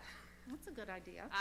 And kind of compile, I know, I'll throw Joy under the bus because she did it at the one I was at last year, where she kind of compiled the questions that were similar and kind of threw them back to the superintendent. So I just wonder if that's a format we can use, whether we're hybrid or 100% Zoom. Okay. Then nobody's watching the faces for Right. hands. Okay, that's a good suggestion, because I'm also thinking of me as I'm moderating. I don't want to miss somebody in the room, and I think that might fix it. But go ahead, Scott? I think my only request, this is the glass half empty, Scott speaking. Charles, if you're listening, my only request is that at least we have Charles there, because my experience of the public hearings in the past is the public hasn't been. So I'm counting on you, Charles, to be the public that I'm talking to. You can't speak, Charles, this year. We're not there. Oh, actually, we're not going to be there, so. All right, Terry, thank you. In the light it's February and the pandemic is increasing daily, I think we've got to go with the hopes that some people like Charles will watch regarding the budget. And if they don't, they don't. And if it could trickle in, so I'd recommend that. It's a Zoom, and that's how it is. Can I ask a Jackie? silly question? Sure. I agree with Terry, and I think two things are important. One is that I think we still need to support that people are gathering in large groups in small areas. But at the same time, I also feel like it's important that we are supporting our students by coming out to our meetings as best we can, and understandably other people that can, I totally respect that. So my question is, and I also want the meeting to be as manageable as possible for the chair. So I know that when you're totally virtual, I think what I'm hearing is that it's easier to manage it than when you're like half and half. So one is you're going to be doing a presentation, so we're going to be having the slides. And how does that impact hybrid versus, or benefit or not, versus fully remote? The second is, can we be fully remote but also have our committee here and have, no public, you know what I mean? Not to prohibit them from coming, but that I think you have a better, you're gonna have a better crowd if it's fully remote. I feel like a lot of our meetings through COVID last year, it was outstanding because it was remote and people were able to be there. And I want to encourage that flexibility. So I don't know if I'm being succinct or not, but so like 3 different things. Right. Handling it hybrid with slides versus handling it in fully remote. And if we're fully remote, I think it's important that we're here in the room, but it's not necessary. The way it looks, I would like to continue that. So if it doesn't make a difference, I think we should be here. But if it does make a difference, then we certainly can do whatever's easiest. All right, thank you. So I think Meredith's suggestion, which it did pop into my mind, I wasn't thinking so much about Joy as I was thinking about Leah, but if somebody... Joy and Leah. Yeah, Joy and Leah. But it was really about collecting the questions, making sure that if anybody was there, because I really like the way Michael did it tonight, and he broke it down into 3.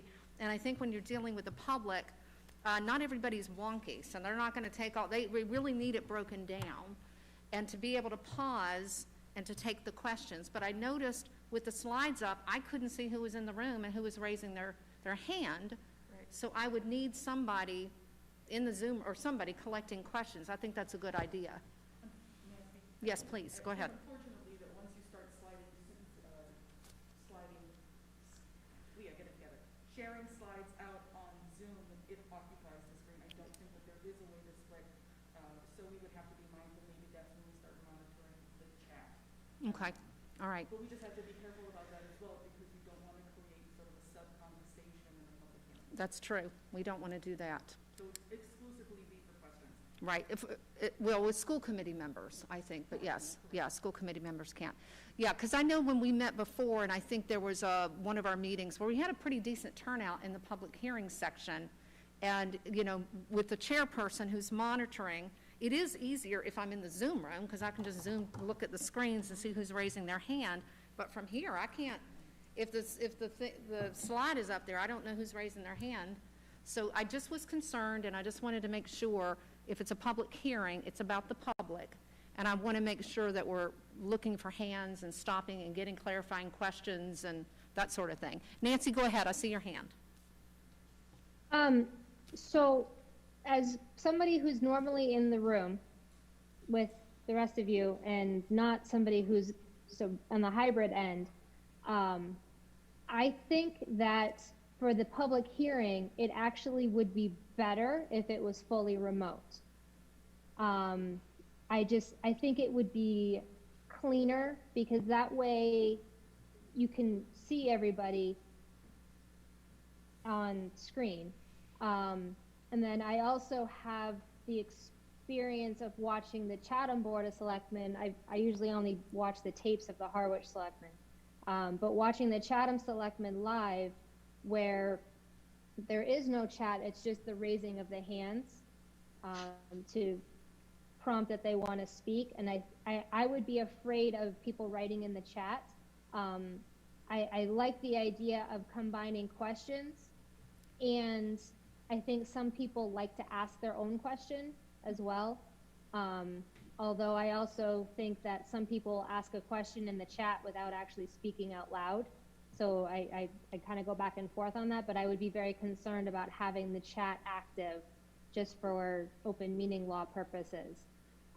But ultimately, I firmly agree that we should be in the building having our meetings like we are, for those of us who are able, under normal circumstances. But I think for the purposes of the public hearing, I think it would be a cleaner way of handling it, with the positive thinking of having multiple people attending and wanting to ask questions. All right, thank you. Is there a raise, I think there's a raise hand option in Zoom, isn't there? Yep. Okay. See, and that's something I think when you're in the Zoom room, you can see. I can't see it from over this way. Yeah, okay. So, all right, so, I just raised my hand. Can you see it?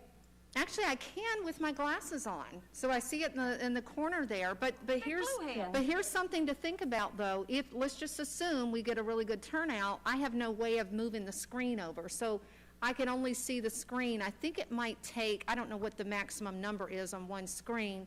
Once it goes over that number, it goes to screen 2, screen 3. So it's hard for me to sit over here and us scooting through, you know. So I'm just trying to. That's kind of how I feel like it would be better if So, everybody see was how there's the participant virtual. list right Yep. there? Yep. So Nancy, can you raise your hand again?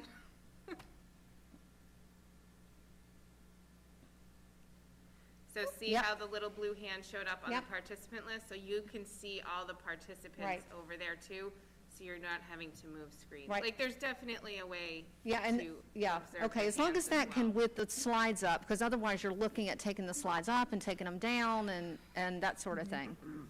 All right, so anyway, how do you've announced, I guess we put out the media release that the public hearing is happening?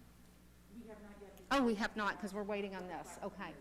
So I guess in order to get the media release out, I think we agree that we don't want the public in the room. I think that part we can agree on, correct? So the public would definitely go to Zoom. Now the decision, I think, is for us. Do we want to be in the room with the understanding that somebody's helping? I don't want to miss anybody's questions or whatever, and we can certainly do that and then take a 5-minute recess like we typically do and move into our meeting, because otherwise we're either going to have to all go Zoom or do our all hybrid, if that makes sense. Does that make sense? Terry? Maybe I'm a little confused. This is the operational budget presentation to the public. Yes, yes. And we assign a superintendent and Michael to run that evening. But it's the school committee's hearing, Oh, correct? I know, but I don't plan. Isn't You it? don't, I don't Is it plan not? to have inserts. Not I really. thought it was the superintendent and Michael. Yes, next question. I think it's a nice conversation, but I think these two gentlemen here are the ones who will be. Is that the case? Okay, so this is a good conversation to have. I thought this was the school committees, so it's not the school committee, because we haven't officially voted the budget? I mean, the hearing belongs to whom? So Terry's saying School it's the committee. superintendent and the business manager. Is that correct? Well, I don't- I think past history, as far as I've been here, that when it comes to presenting, Nancy? it's been the superintendent and the business manager, and we are here physically, but by and large, they plan, prepare the slides, and they present, whether it's public or whether it's remote. Nancy? Yes, it's the it's a school committee meeting that has to be opened, and the school committee chair will open the meeting and open the public hearing. Then, yes, the superintendent and business manager run the show, but we're all at the meeting and it's our meeting. We run the meeting, we close the meeting. It's for us to be there to listen to the public about our budget, because we've just voted the draft budget, so it's our draft now. Yeah, So that's what I But understood. it is our meeting. Thank you. But we're more like attendees. We're attendees, but still, I believe it should be the chair, not Scott asking people questions, but me calling on the public and making sure the public gets their questions answered. So it falls back on the school committee or the chairperson, Or Leah. and with Correct. Leah's assistance. But it is our hearing. Yeah, it's our hearing. Go ahead, Scott, you're nodding, yes, it's our hearing. Yep, It was just, yeah, it's, Yeah. I mean, it's, at the end of the day, it's your hearing. right, Michael and I work for you. right. We're your agents. Yeah, okay, thank you. All right, so, and Leah, you've got to get this out, so we probably need to decide. All right, so the public will absolutely, I guess for the public piece of this, I think maybe we don't really have to decide our part yet, but I think for the media release, you just need to, Zoom. They're going to come to Zoom from 6 to 7. So that part can be done, yeah. And then I guess we can just still decide. I just was trying to figure out whether or not we are here. I just want to make sure. I know it's only an hour. It probably sounds like a small thing, but I just want to make sure if the public is here, I just want to make sure we're pausing and taking their questions and taking their comments and being able to manage that in a good way. So, all right. So at least we have answered that piece, and I guess we'll have to decide, unless somebody feels strongly right now, whether we all have a remote meeting or we continue the hybrid, and this is just for us. And I think it's, well, does anybody feel strongly, or should we just keep going on? I think we've got the part for the media release, and that's what I needed to nail down. Nancy? I don't feel strongly either way. I mean, I gave my opinion, but I don't have a strong feeling. I think it really should boil down to your comfort level, because you're going to be the one running the meeting. So because obviously nobody else really spoke up strongly saying, no, we really need to do it this way. I think ultimately it's going to be up to you as to how you best see it handled. Okay. And just be mindful, we do have a meeting right after that, so it's not like we can do a half of it remote and then everybody get in their car and run over to the school. So both of those are tied together. What did you say? Yeah, Nancy did it. We have 5 minutes to get to the school. All right, so I'm fine with this. As long as I know I have some support, then let's just keep the school committee. So the school committee, whoever can be in this room, we'll just keep it. Yeah. But those of you in the Zoom room, as you hear the presentation tonight, was it clear? Could you hear it? Did you have any problems? Okay, because that was the other concern I have with the public. Can they hear the presentation? Sharon? Tonight I can hear hear us, everyone, I mean, but yeah. many nights I've had trouble hearing at least one or two people. Okay. Yeah, so we're not going to be really speaking in the hearing. It's really going to be Scott and Michael. So did everybody in the room tonight hear Michael clearly? And do they hear, okay, so all right. Okay, good. Then that's what we'll do. All right, so moving on to the next item, which is approval of student activity accounts, including class of 2025.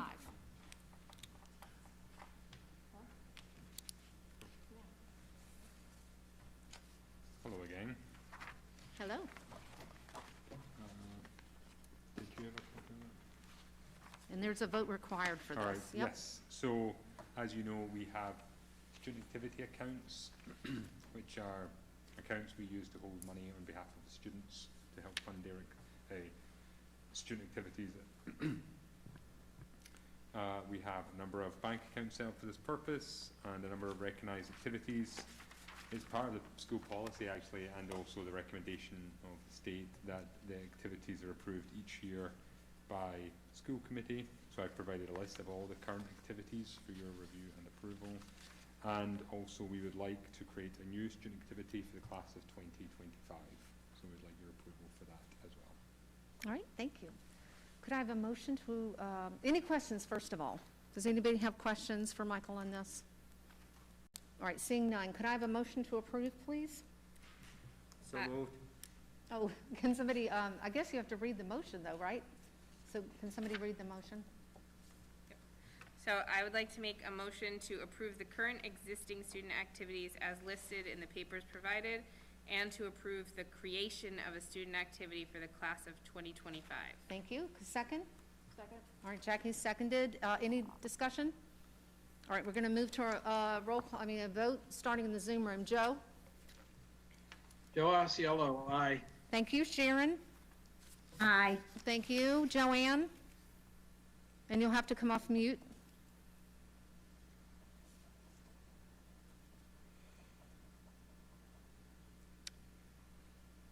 Aye. Thank you. Nancy?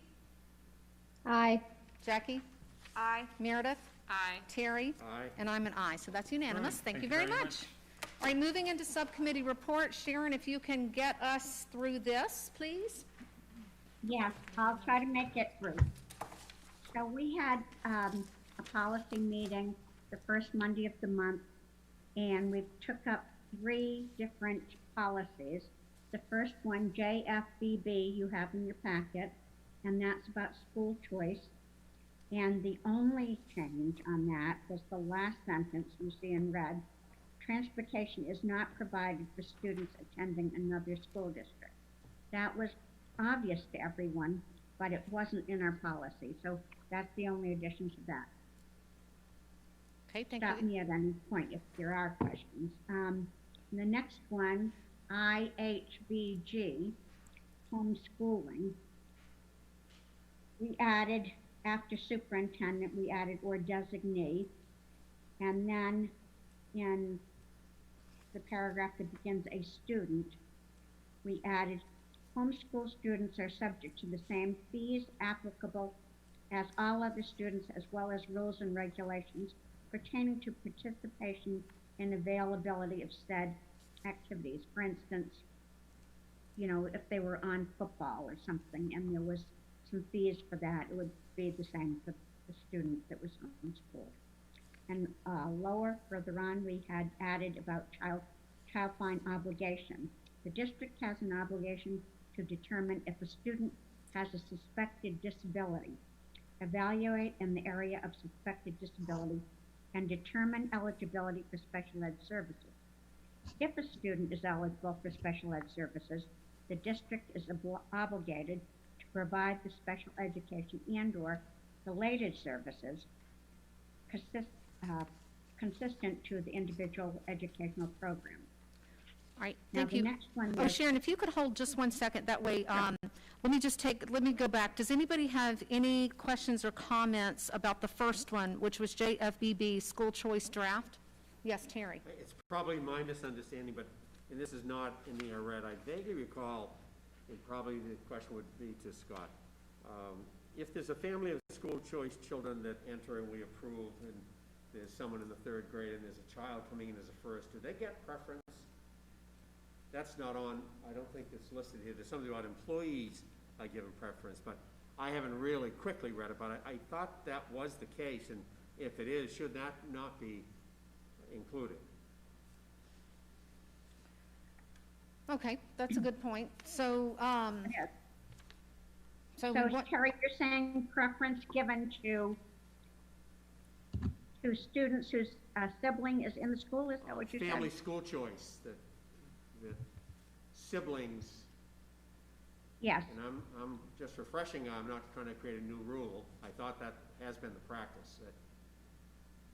I believe you're correct, and so when we go back into the committee, we'll take that up. Thank you so much. Okay, you can put my initials next to that. is, yeah.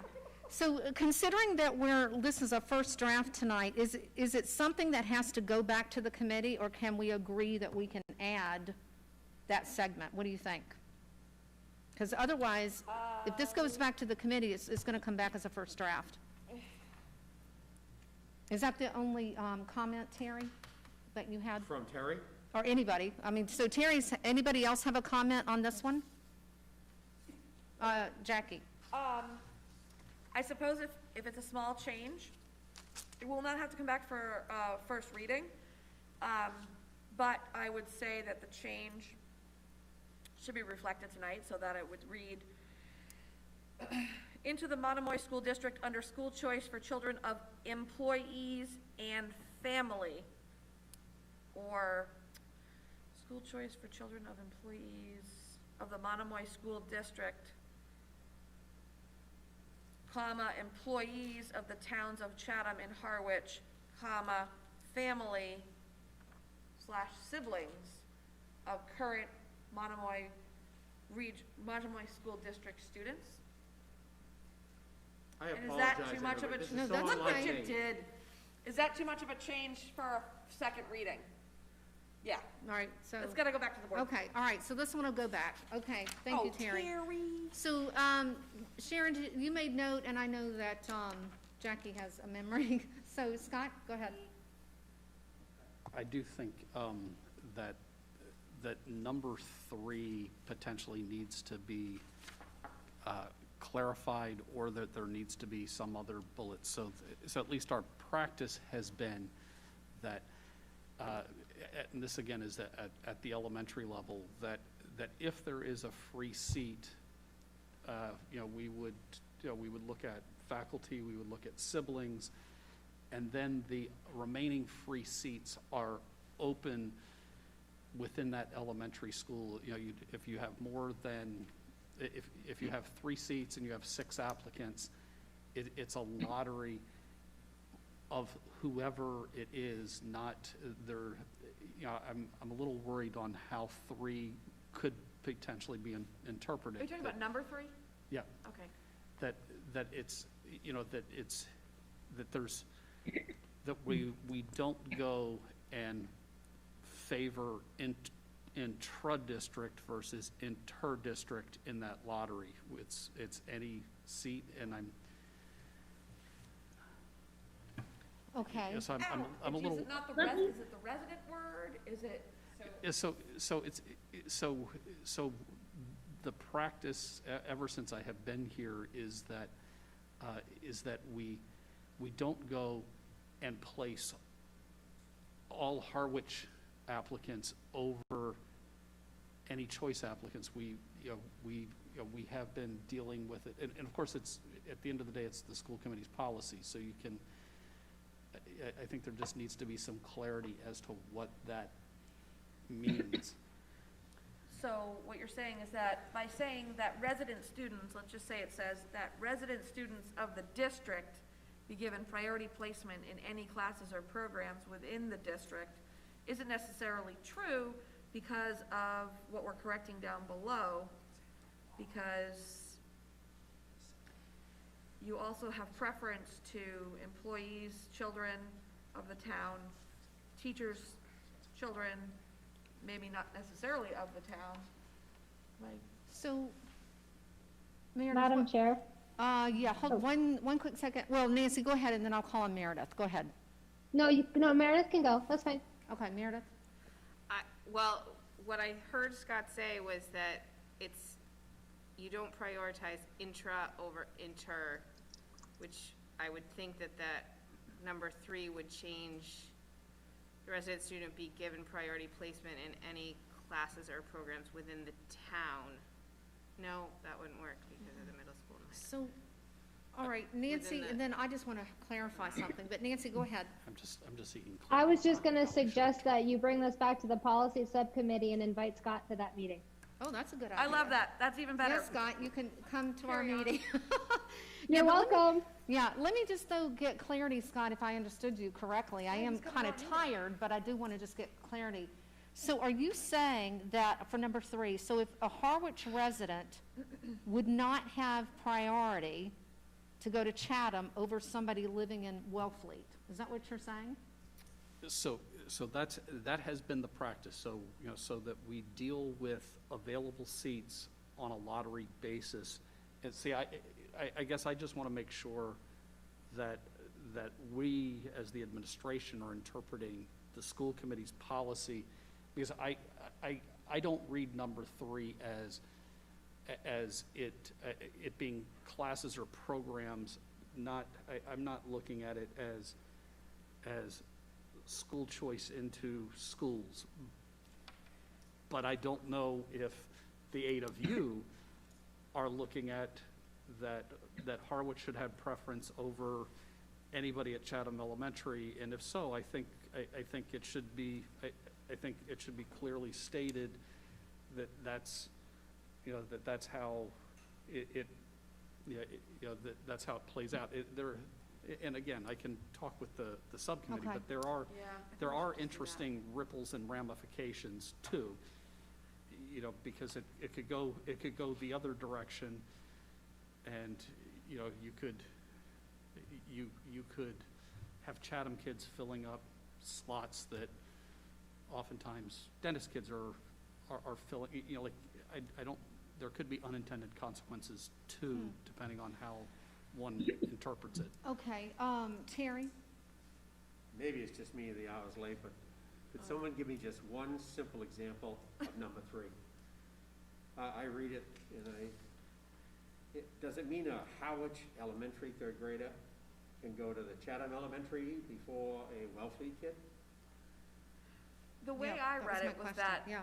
basically that residents of the district, That- Harwich yeah. and Chatham, and maybe that's what you have to do, is put residents of the district, Yeah. Harwich and Chatham, are given priority placement in classes or programs within the district Right, above a school choice child, right. before a school Yeah. choice child, and the definition of school choice is out of district.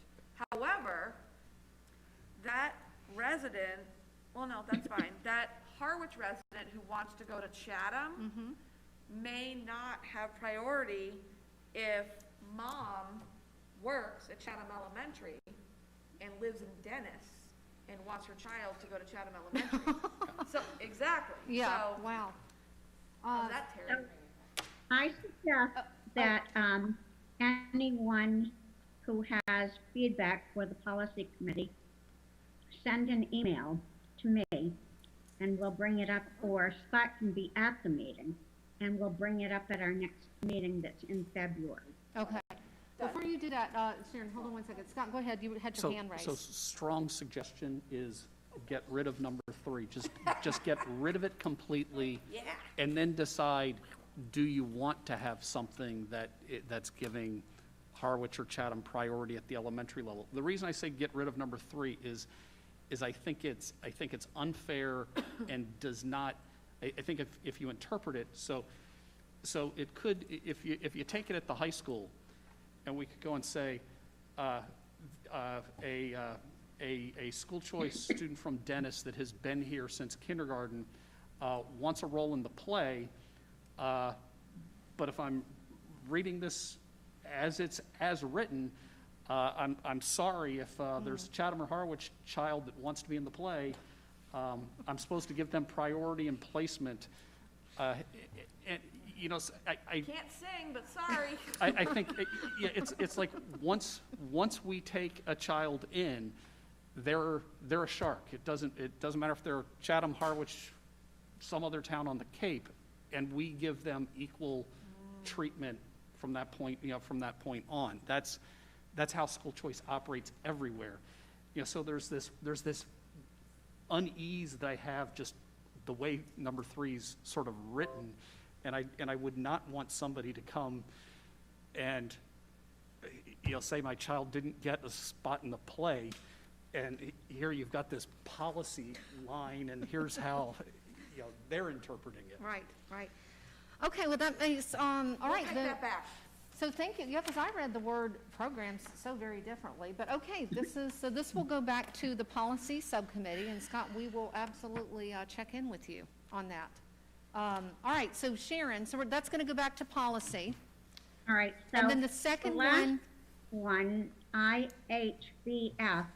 or actually, I think, let's go to, I think you read the homeschooling draft was the second one, IHBG. That was the one you just read earlier, so I'm not going to ask you to read it again, but you did introduce it. Are there any questions about that one? Okay. And this is homeschooling draft, IHBG.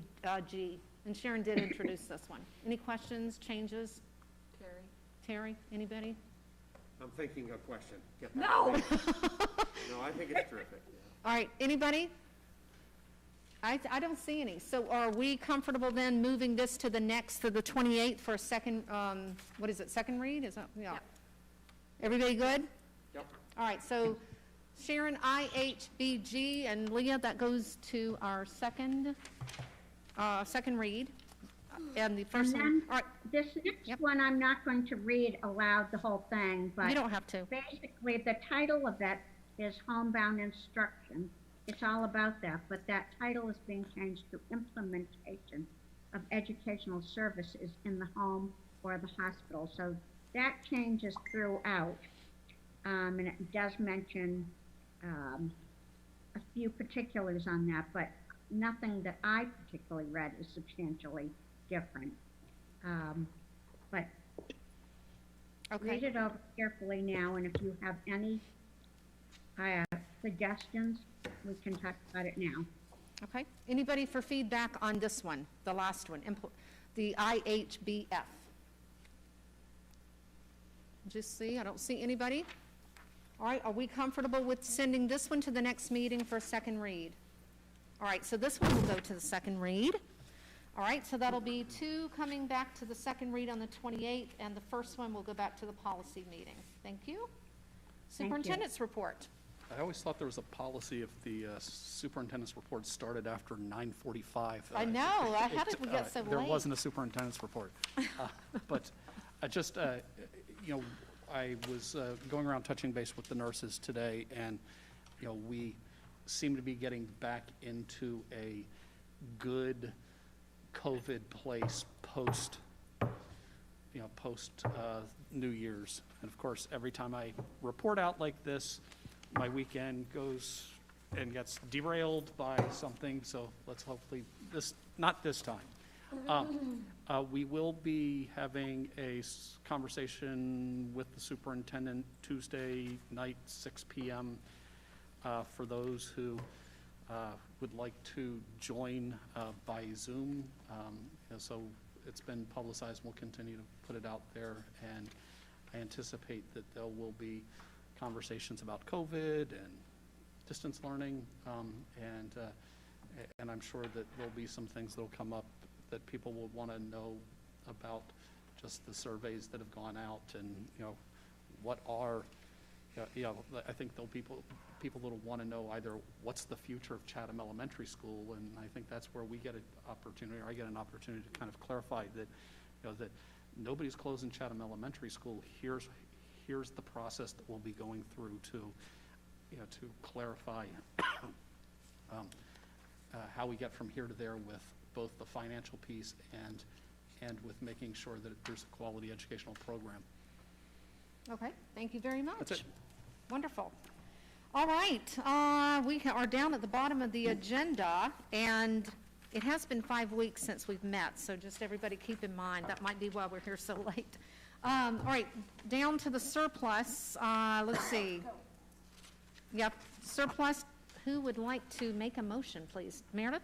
I would like to move to dispose of 6 Navy office chairs. All right, thank you. Do you need to add the location or anything like that? I think we're good.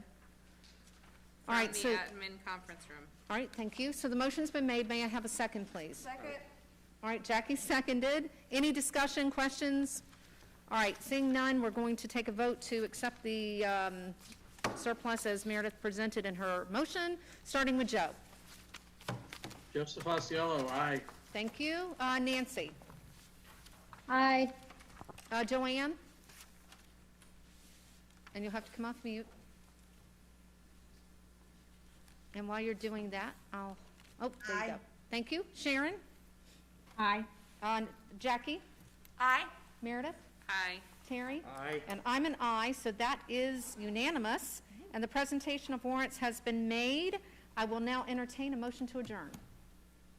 I would like to make a motion to adjourn. Thank you, Meredith. A second? Second. Jackie has seconded, and we'll move to the Zoom room. Joe? Aye. Thank you. Adjourn, Joe Oscello. Thank you, Nancy.